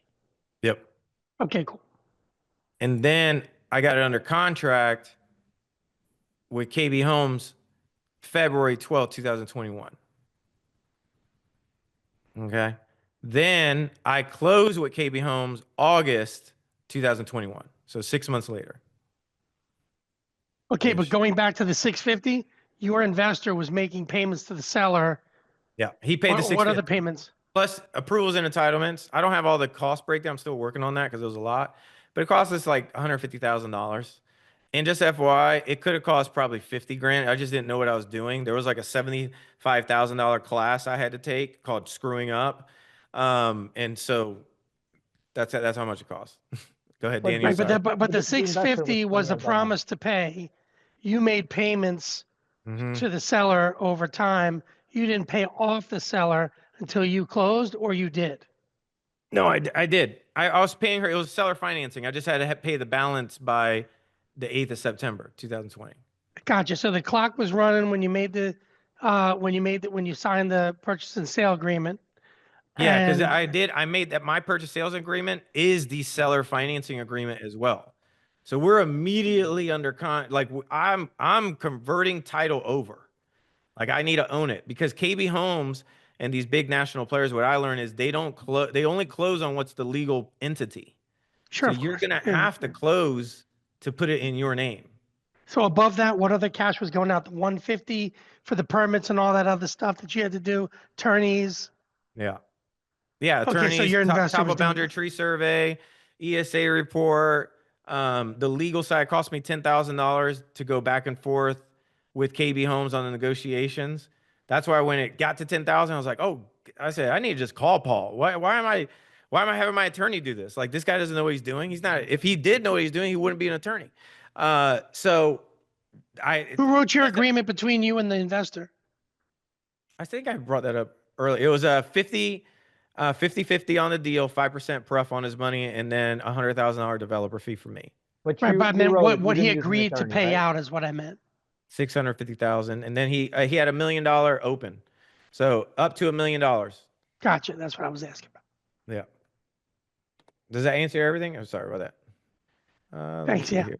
Yeah, and Okay, frankly, perfect. David had a question. He said, in hindsight or moving forward, would you take the next step and actually develop the lots and build on them Hell no. if you were to do this over again? Nope. My ego is fine. No, not at all. You know, Zero. just flip the land. But right now you are doing these types of deals, right? Yeah, now I you are am, but doing 5 roll years and later, down. like I know what I'm doing. I didn't know Yeah. shit. Like I was, hell no. No, man, this is stressful. What are you talking about? And I was going through a divorce. I don't even know if that was the reason for the divorce, but I was like, it's like, it's a lot of work, man. This is It like, is a lot of work. Yeah. yeah, like you gotta be, don't think, I talk to investors now that it's hilarious because they're like, oh man, I'm building this and I'm doing that. I said, dude, have you ever done this before? No, but I could do it. I was like, no, dude, whoever you just lent this money back, give them back the money. Like you are going to mess this up, man. Because it could get pricey fast. And some of these, like, I remember the top of boundary tree survey cost me $10,000, right? That's the most expensive survey I've ever spent in my life. And they want cash up front. You can't even work out a deal with them. And so it's just a lot of things that you learn through this process. And then sometimes contractors, like if you hire people to clear the site, sometimes they run out, they have delays as well. So it's just a lot of things to think about, which I didn't want any part of. Now I've done over 15 different transactions, which I'll go over. And now I'm confident. Like now I could okay, we got this. We know what we're doing. And I got Daniel too, so I could just call him at midnight. Well, I mean, raw land is, again, I understand it conceptually. Like if I encounter a deal, I know the exact steps I would take to do it, but I've stayed away from it because Yeah. it takes time. I like buying lots on which I can, boom, tap into utilities and start building. The worst Yeah. that we're dealing with is rezoning, but I've never had to build a road. I've never had to extend the main, any of that stuff. I mean, it doesn't, on the right deal right now, it wouldn't necessarily scare me off, but at the same time, I'd rather do infill. Yeah, no, I think if you could do infill, do it. I just don't have that kind of opportunity here. The asset class that there's really opportunity is raw land to shovel ready. And what I found is technically the most profitable one. So just like I shared before, I got a deal, and I'll let me go over this, and I'll bring up a bigger deal. So when I bring up Polk Parkway, allow me to elaborate on that one deal. And So this is just be mindful. We need to wrap up in about 20 minutes. okay. Perfect. I'm almost done. No, I mean, this is awesome. So Oh, perfect. I just Perfect. know people have Is this to. being helpful to everybody? I don't know if you want to do a thumbs up or something. Perfect. All right. So thank you so much. I think the balloon comes up now. Oh, perfect. Thanks, Daniel. So this is the site. Now they cleared the site, and now they're putting utilities in, which I thought was awesome because this is like, oh, this is cool as hell. So KB Home, so this is them clearing the site. This is my son, just FYI. I just thought it was cool. Like, I didn't even know they were going to name it after me. I found this out when they put the street name in, just FYI. That's awesome. Yeah, so it was like super cool. My whole family was out there. This was the first street. Like I was like, this is the coolest thing ever. It was just neat. And then this is on Google Map. Like how picture perfect is that, right? Like kids waving at the camera. Like, dude, this is like cool as hell, right? My family's name is here, houses. I was awesome. like, you can't make this postcard shit up. So yeah, like kids running. Look how like really like if you go to Google, this is actually what pops up. I just thought this was like, how cool is it? Like it actually happened, right? So from a stressful moment, divorce, you know, almost 2 years of my life. It's just really neat. This is the Google image as well. And then after that, what I learned, so then after I finished this deal, then the floodgates opened in other deals because now people started knowing that I knew what I was doing because of the cruise court situation locally.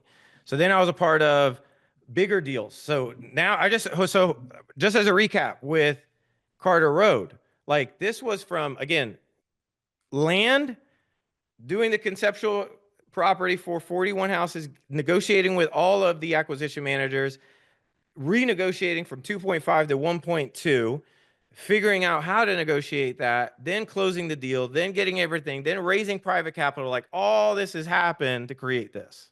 So I just want to give you, like, hopefully that's the recap. Any questions related to that?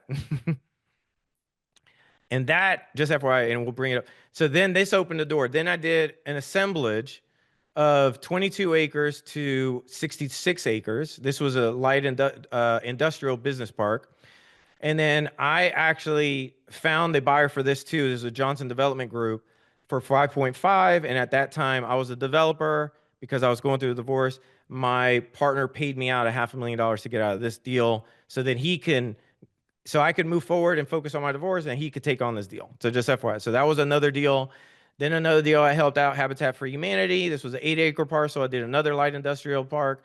Then I built a house for Habitat for Humanity as well. Now I'm working on a 96-unit development on 9 acres, which my office is at right now. I'm literally on that site. And then I just bought the lot across the street, which is 4 acres as well. This is my bigger parcel I'm working on right now. This is a 130-acre parcel that we could put over 500 units on the property. Or we could do a light industrial park or industrial, and DR Horton has sent us a ridiculous offer on that deal as well. So that's another deal. Then I sold outdoor billboards to Lamar Outdoor Agency. They bought a site from us. So I actually went through that entire process, negotiated that as well. So these are other opportunities, right? This is across the street, 90,000 square foot industrial warehouse. And I've worked with all of these different companies. So Copart, Coca-Cola, Publix, Wells Fargo, negotiated with DR Horton, Florida Gas, Opal Fuel, Tico, Lamar Agency, the city, the county, the state. Now I'm building some cool houses as well with some butterfly roofs because I love architecture. Frank Lloyd Wright is my hero. Hopefully he gets reincarnated.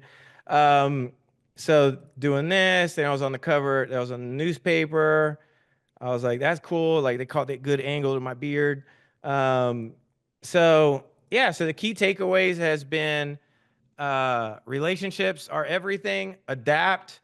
If you have the opportunity to have a mentor, like whatever they charge, just fucking pay it. Like you're gonna get that money back. Like there's not a lot of good development, true developers. Just FYI, there's not a lot of true developers out there. And if you're in on a deal, like get a mentor. Like don't even think about it.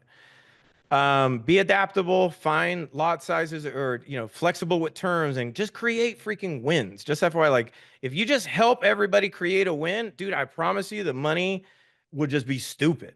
Like it would just be, it'll be so dumb. You actually buy the Captain America shield, right? Just because you can, right? Like stupid stuff.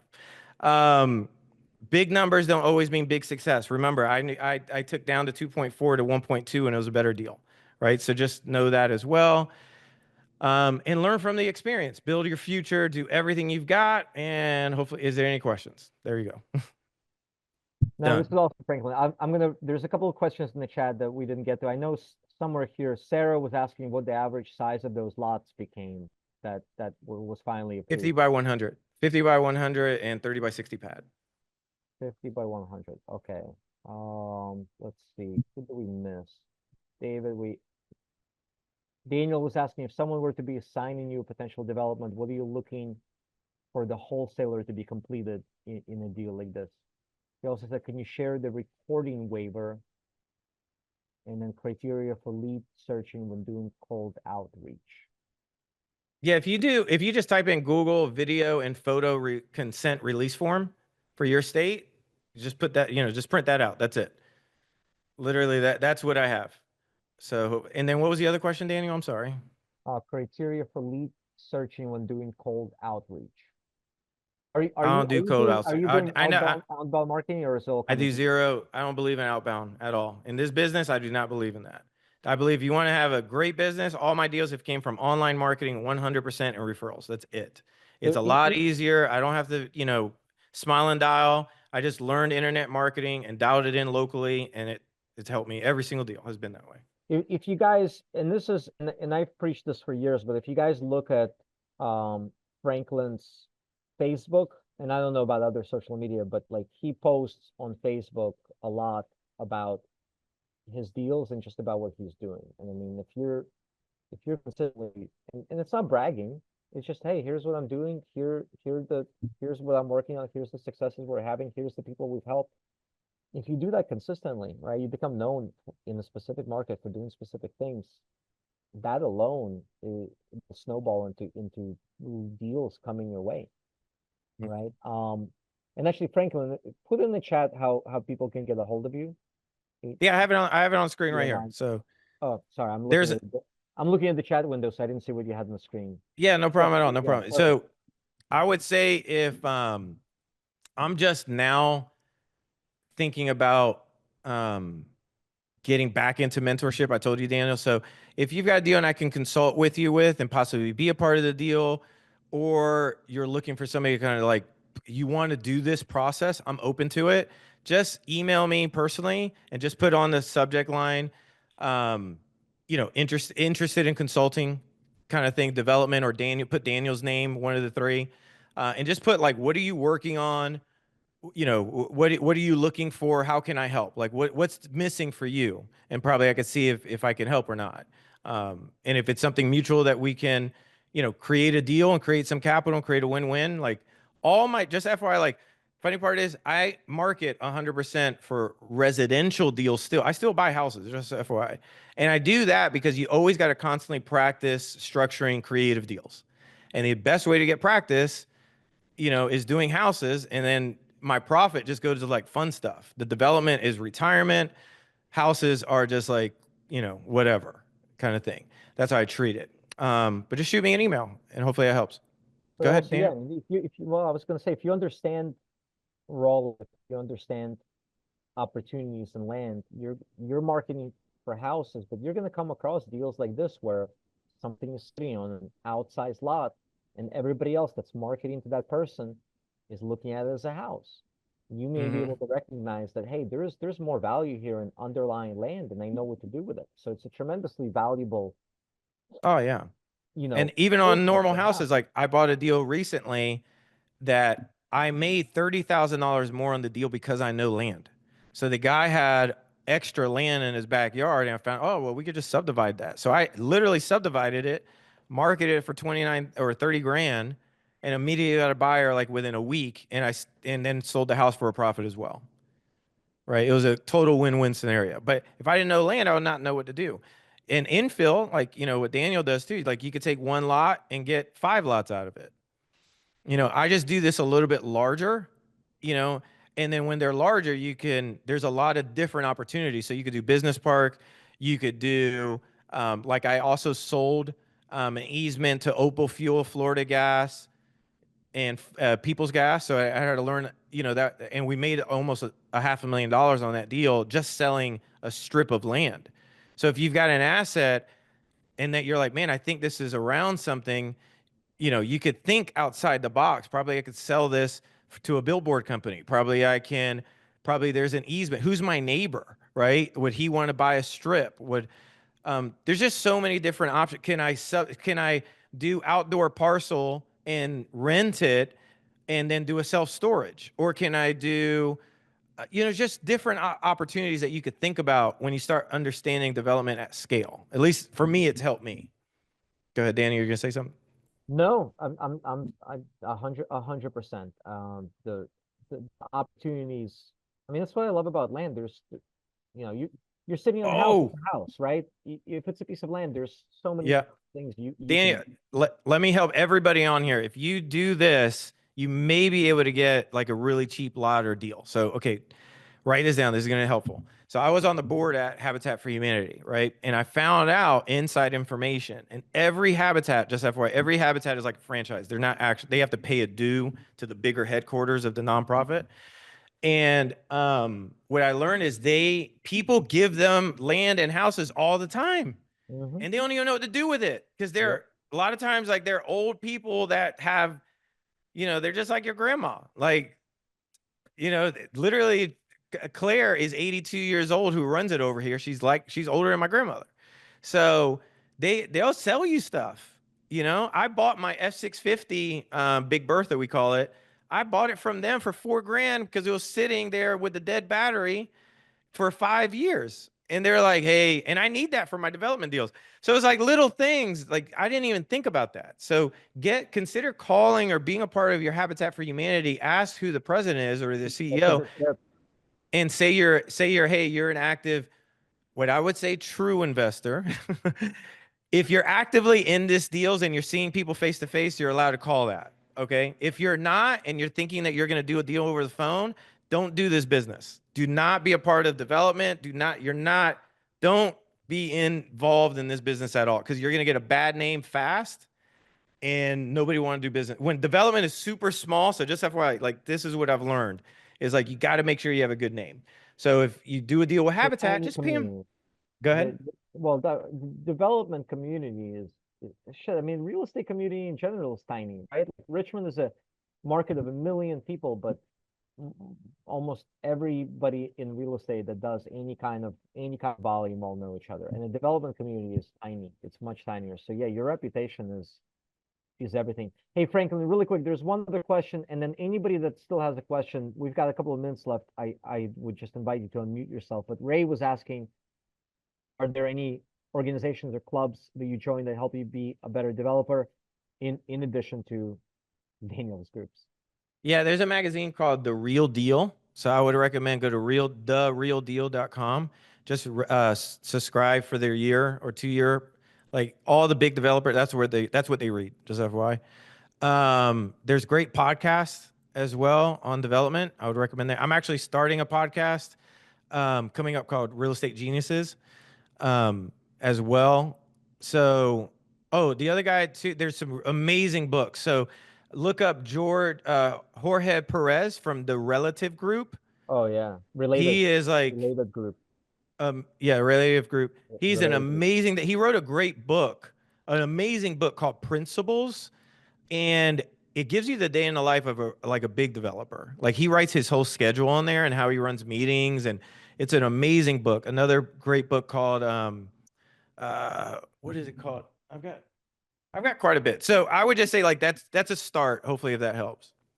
I haven't also met any other, like, if you're gonna meet other developers, you gotta know who's your top commercial broker and see if he holds events. Because like tonight, I'm going to a bourbon and cigars networking with our commercial broker for the area, and he's like the biggest one here. And there's other developers that are going to be there too. So that's how we meet. But at least that's worked for me. Hopefully that works for you. And if you're around those big commercial land guys, like they know big developers. So yeah, that's what I would recommend. And then, online, I don't know too many other than like, I just know myself and I know Daniel. I actually don't know any other developers actually been through what I've been through in a sense of going through all these processes. But I know to me, it's like whatever Daniel says, like just take his word for it. Like he knows his shit. So if he recommends somebody, just like, yep, that guy, whatever he's selling, I'm buying. All right. So, No, yeah, no problem at all. This is awesome. Last call for any questions, guys. If you still have something, go ahead and unmute yourself. Otherwise, we're going to wrap it up. But this is phenomenal information, Franklin. No, I appreciate that. And if you guys got something out of this too, it would mean the world to me if you could find me like on Facebook or any of my social medias, just subscribe or like something that I wrote. I don't know. That would mean the world. My son would think that I'm super cool because he tracks my social media and tells me if I'm adding followers today. So that'd be awesome. So if you could do that. And then please email me as well. Like if you've got any development deal that you're working on that you got a question, I sometimes could just nerd out on it late at night and then send you a Loom video on like my opinion on it. So I at least do that. Go ahead. Sorry. Yes, Franklin. Yes, sir. What your investor? What was the ROI to the investor on the funds that had to be borrowed right throughout the whole process? Well, we could do the math together because I forgot. So 1.25, I'm into the deal. 650 plus 175 plus my $100,000 upfront development fee, 925 subtracted by 250, 1.25. Okay, so it was, let me see here. Somebody gets it faster than me, please tell me. 325. So That was 325 in less than 6 months. that was worth it. It was worth it. Thank you for Yeah. sharing. Thanks a lot, man. I can Yeah, no problem, man. I've identify. been in the trenches for you guys. I Yes. feel hopefully like I want to give back because it's like it's been through so much pain. It's like these deals are so, like in the beginning, these are beyond stressful, man. Like, but then you get cool shit. Like I just literally closed the deal across the street for 5 acres, and no exaggeration, because we're working on the 9-acre parcel here, right? So the 5 acres across the street, the ladies, I call her and I say, hey, I want to do a veterans park and make an industrial park in that area. Can if I support you guys, what do you guys want to do with the land? And this is a whole different subject, but this is a contaminated land that got that actually got approved to be buildable, but it took a 20-year process. Wow. Right. So during this process, I knew that. I called them and they said, hey, why don't we just I'll give it to you. I wanted to give it to the city. The lady's like 80 something years old and her dad was a veteran. So it meant the world. Like this was huge for her. Dude, she signed it over to my company. I got that property for $1,000 for the title fee. I literally just got a line of credit on it yesterday. Yesterday. So I just got a line of credit on this shit on yesterday. And look at this. Because I put it in one account. And again, this is real. This is not fake stuff. Okay. So this is, let me see here. This is one account. If it comes up, I think I could show you guys. $427,000. Nice. I'm thinking of doing some veteran projects myself because when I always believe in that veterans coming back from Iraq. I was in Iraq and we've lost like 3,000 soldiers that year, and I was one of the fortunate ones to return back. And they should not be homeless. And when I see them in the streets, it just motivates me and drives me to do something about it. So yeah, this 100%. It was a very encouraging and inspiring. Appreciate you, man. Yeah, no problem at all, man. I would recommend too in your area, because there's some great nonprofits that help veterans. At least there are in mine. Get with them, see if there's any programs or see something, because they get money for development all the time. Remember, my Habitat didn't have a developer. So they wanted to build stuff, but they didn't know how. I helped them on a couple deals that they made money on.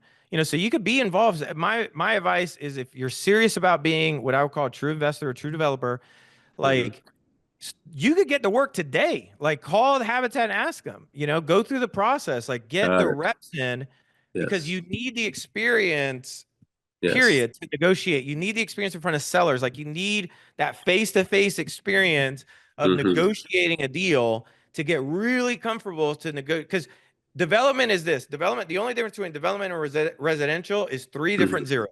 It's 3 zeros. That's it. I hear you. But I will say the one thing, I mean, Franklin said a lot of smart stuff, but in person, all of the relationships that are going to drive deals and business and money for you in your markets will come from in-person relationships. Go out, talk to people in real life, go out, meet them, take them out for coffee, have lunch. Everybody's now trying to do things online, try to do things virtual, but yes, if at this level, it is in person. Got it. Hands down, right? Will do. Go and you get to know people in real life. it's gonna it snowballs. I mean, you know, you guys that were here in December, I told you, like, right now, I'm in the middle of developing $25 million worth of projects physically right now, right? We're either wrapped up or we're in the middle of construction. And every single deal came to me from in-person relationships in my market. I didn't like Franklin, right? He doesn't do outbound marketing. We don't either. Everything has come from relationships that I've taken the time to build and the reputation that I've taken time to build organically. So like all of you that are still on this call, and thanks for being here for 2 hours, guys. And thank you, Franklin, for Oh, it's been damn 2 hours. My bad. Yes, sir. I mean, time My flies when bad. you're having fun, but like every one of you still listening, Yes. go out, get in your car, go out and Yes. talk to people in your life. Will do. Build relationships. It's not Facebook. Yeah. It's not, Yeah. you know, And Thank you, guys. this is like, hopefully you see, like, this is real. Like Mhm. that 420, that's a real number. Yeah. That's me from knowing what to do because nobody else knew what to do or to have the conversation. I had also the conceptual plan of the veteran park. I got it on Fiverr. Like I said, hey, I found somebody on Fiverr to make it for 20 bucks. And I was like, okay, this is what I want. And I would show her, like, I'm legit. Like, I really want to do this.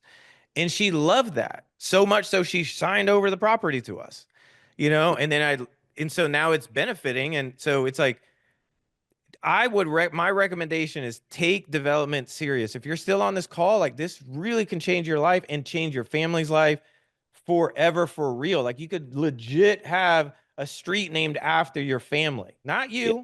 Don't be greedy, right? Just name it after your last name so everybody else can enjoy it. Don't do that shit of like, you know, your whole full name, right?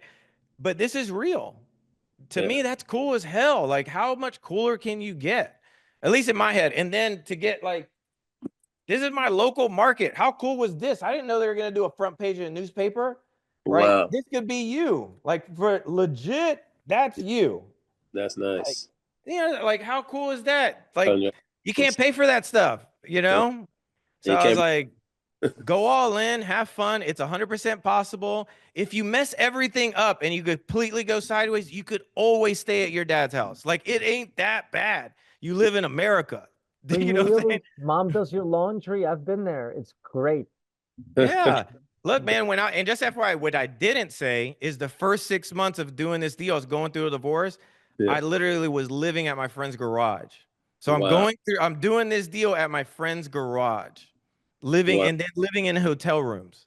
It Right? shows plainly that opposition and opportunity come simultaneously, and you defy the odds. Instead of you could have been saying you're going through all of those challenges, but the opportunity that came along, you took advantage of it while dealing with the opposition of your personal life. So that was Yeah. that was excellent. Also, I appreciate Inspirational it. story, Franklin. For I sure. appreciate it, man. I appreciate everybody. Thank you. thank you, Danielle, for bringing Franklin. My pleasure, guys. Thank you for being on. Thank you, Franklin. Let's wrap Oh, it no up. problem at all, man. Franklin, I didn't thank realize you. it was this long. Good Lord. Yeah. No, awesome information. And guys, I'll put up the replay in Nella, you had a question? Yeah, so I just want to say thank you so much, Franklin. Yeah. I didn't see the whole presentation, so hopefully, Daniel, you'll send a link to where we can see this. And you're very brave, Franklin. I can't believe you did that 5 years ago without knowing how to read plans, and you did the legal, you did the architectural, the civil, and all the stuff. And It should be a reminder. Sometimes you just got to pick up a rock and jump in the fight, right? Like, Yeah. everybody, we've all been guilty of overanalyzing things and not acting, but Yeah. sometimes what you don't know, not knowing what you don't know actually allows you to jump in and do the deal and then you figure things out. So Yeah. And just FYI, like there was a time frame, like legit full transparency. I had like $1,200 in my name. Mm. And I was like, I know I got a deal. Like, I know I got one. You know, I'll figure this shit out. And that's why I asked for a developer fee. The other thing is too, never beg for a developer fee. Just be confident, like you're making the request. Because I knew Joel probably would have given me a lot lower if I wasn't like, man, I got a deal and I need $100,000 and I need 50 now. So hopefully this helps. Hopefully this motivates somebody just to take action. Don't think about it. I promise you, if you know in your heart that you're doing everything on the up and up and you're not there to scam anybody, it will 1,000,000% work out for you. You will learn the lessons that you need to learn. And it may not be this deal that you make all the money, but 100% it's going to be a future deal. Like, there's only so many. All you got to do is hit one home run and you're retired. Like, you're done for life. You can make a choice to, like, do I feel like getting up today if you don't have any kids, right? Like, for real, no exaggeration. Because like, some of us don't have a choice. Yeah. yeah, it's like, because what comes up for me is you could get to the point of like, all right, my house is paid off, my car is paid off, I have no debt, and I got a couple $1,000,000 in the bank. What do I want to do? You know? And it's just work on cool shit. At least that's for me. Like, I love architecture, so I like sitting down with my architect. I like doing modern stuff. I like doing something out of the box, and I'm addicted to learning. So to me, it's like, oh, this is cool as hell. Let's just keep on riding with it, see where it goes, and hopefully my act, you know, and I'll be transparent. My full goal is to create a community of what I call true developers. I actually just bought that domain, truedevelopers.com. And so we could work together on development deals throughout the country. And then my access to these huge companies I've already worked with is now your access, right? So like, if I say, hey, dude, I know the guy at Lamar Agency, he'll hook me up with the guy in your state. Let's do this deal together, right? Like, because what I found is it does take years and millions of dollars to learn this. Like, and Daniel, you've done, you know, $100 million worth of the deal. He hasn't, it's not 100 million. It's $100 million he spent on his education to learn what he knows, period. Just like, that's why I was like, when I was thinking, I was like, there's no way you could learn. I read all the development books on Amazon. There is no information that it gave me on how to get shit shovel ready, how to negotiate the deal, how to get the deal from 2.4 to 1.25, and that was a better deal, and then how to actually do the private money deal, how to raise the capital, how to do the paperwork for that, like, and do the legal and understand the PSA and redline that shit. Like, there is no book that tells you like, this is the reality and you may lose your family at the same damn time. How are you going to act? Like, there's no, but tell me the book, because not even the damn Bible had this shit inside the Bible. I didn't see it. Okay. So, but Nehemiah, go ahead. Nehemiah was a builder in the Bible. Yeah, it was like, it's stressful, man. It's stressful, but you've got to know, to me, if your heart's in the right place, you know you're creating a win-win for everybody. I promise you the deal's going to work out. And I promise you 1,000,000%, if you don't have an ego, that's the biggest thing. If you've got an ego in this business, don't be in this business. I promise you're going to lose all your money. And that's on you because you want to be a jackass. But if you have no ego at all, and I truly just want to like do the right thing and don't care that you're going to make $1 million the first year, second year, third year, fourth year, it probably won't be in the fifth.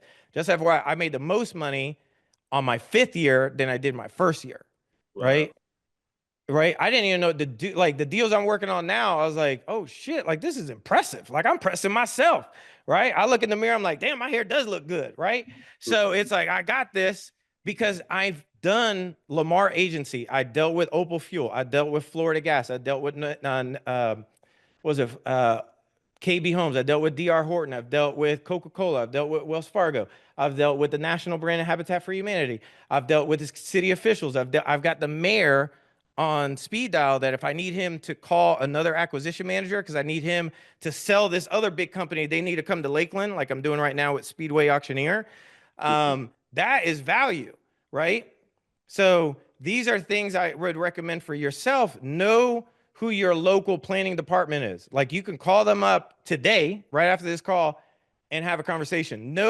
Get a meeting with your mayor. And when you talk with your mayor, don't wear a damn shirt. Look professional. If you're going to actually like be in this business, don't look like a slob. Like, you're talking to people that one day, if you get lucky, you may be able to do a huge deal just because they like you. So just FYI, like this is political game as well. Like, you're going to find out because you got some pool. Look, this site that I'm on right now, they didn't want to do 96 units. They wanted to do a different kind of site. I got the mayor involved, and the mayor was like, hey, I'm fully supporting Franklin Cruz. I'm doing a letter of support for his 96 unit development. I love what he's doing. Boom. Now I'm, you know, my value of my land went from 400 grand that I paid for it to $2.3 million net, 2.3, which I'm not selling it, but I could sell it if I wanted to. You know what I'm saying? Does this make sense? Yeah, it makes sense. Is this Franklin, helpful? how much? Hopefully this is being helpful, guys. Yeah, yes, it was. Actually, I have 4 single family homes that I own free and clear that I bought from the tax auction, clean. And now it's going to change my perspective. One of them I'm thinking of, it needs to be torn down. That's in PA. And I have one in Indiana, one in Illinois, and one in I think it's Michigan. Yeah. Which market are you in on any of those 4? I happen to be. I believe me, the numbers was right. I've been a realtor for 19 years, and I actually bought them for like under 50 grand, and they're all worth over $150,000. Great. Okay. As his value. So I did my due What- diligence. No, I But- said what market are they in? Are you in that market where No, those and lots I'm not in the market. I'm leveraging my agents in all I'm with my Keller Williams. recommendation, Mhm. Ryan, if I could just add in, Yeah. if you're going to do development, don't do any of them that you're not in that market. It's going to be a waste of your time. You need to physically meet the mayor. You need to physically meet the planning department. You need to physically meet the building department. You need to know who the inspectors are for your property. You like when you get that knee deep, shit could move, right? No, you need to meet with the top commercial broker there, take him and find out who he is and send them a gift first so you don't waste his time with a meeting. You only meet with people when you got a deal. Don't meet with people like, hey, can I have coffee? People don't do that shit in my world. Like they don't like, dude, you got a deal? Let's talk. If you don't got a deal, I don't even know about your family. Like I'm good. You know, I don't personally care. At least that's how it's been for me in my world. I'm just sharing what's happened with me. Hopefully this is helping. It is. So I got go ahead. kind of inroad with the mayor of New York because I'm in New York. I knew Yeah. him as a bar president. So I'm definitely reaching out to him in full force. Yeah, and ask him, see if there's any land available at the code enforcements. See if ask him, say, hey man, and then ask him who is the Habitat for Humanity in your area. Meet with the CEO, see if they got any pieces of land. They always do. Just FYI, the deal that I created with Habitat on one of the pieces of land, they wanted to do a subdivision, but they didn't even have the right civil. Like, remember, if you hire a civil engineer, he's not a developer. He's not going to be creative. You need to hire a developer, and that developer hires everybody else. Remember, a developer is the quarterback of the football team. Period. Yeah.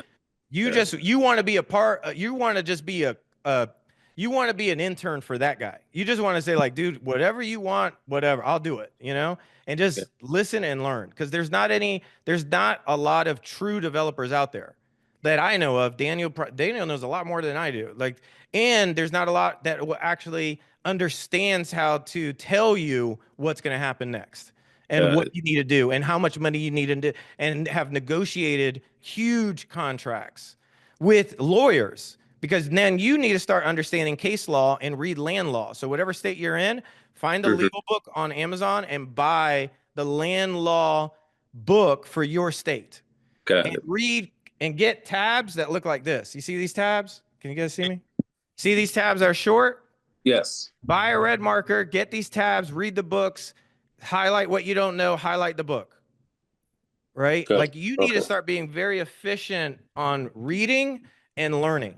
If you're not, the faster you learn, the faster you know how to read and actually comprehend and not be a distracted idiot, like you're gonna be beyond wealthy and you'll leave an impact in your community.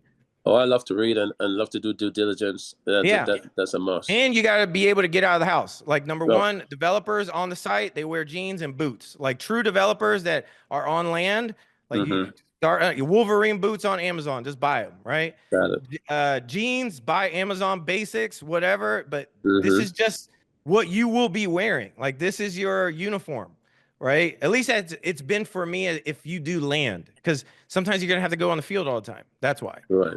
You know, so hopefully this is helping. I don't know. Yes. No, all of the above. it's Much been good. appreciated. Thanks a lot. I gotta No, close my- it down because I actually Thank have to you. go to a job site meeting myself Thank right you. now. So Okay, no problem at Franklin, all. awesome. Guys, I'll put this replay up in the Facebook group.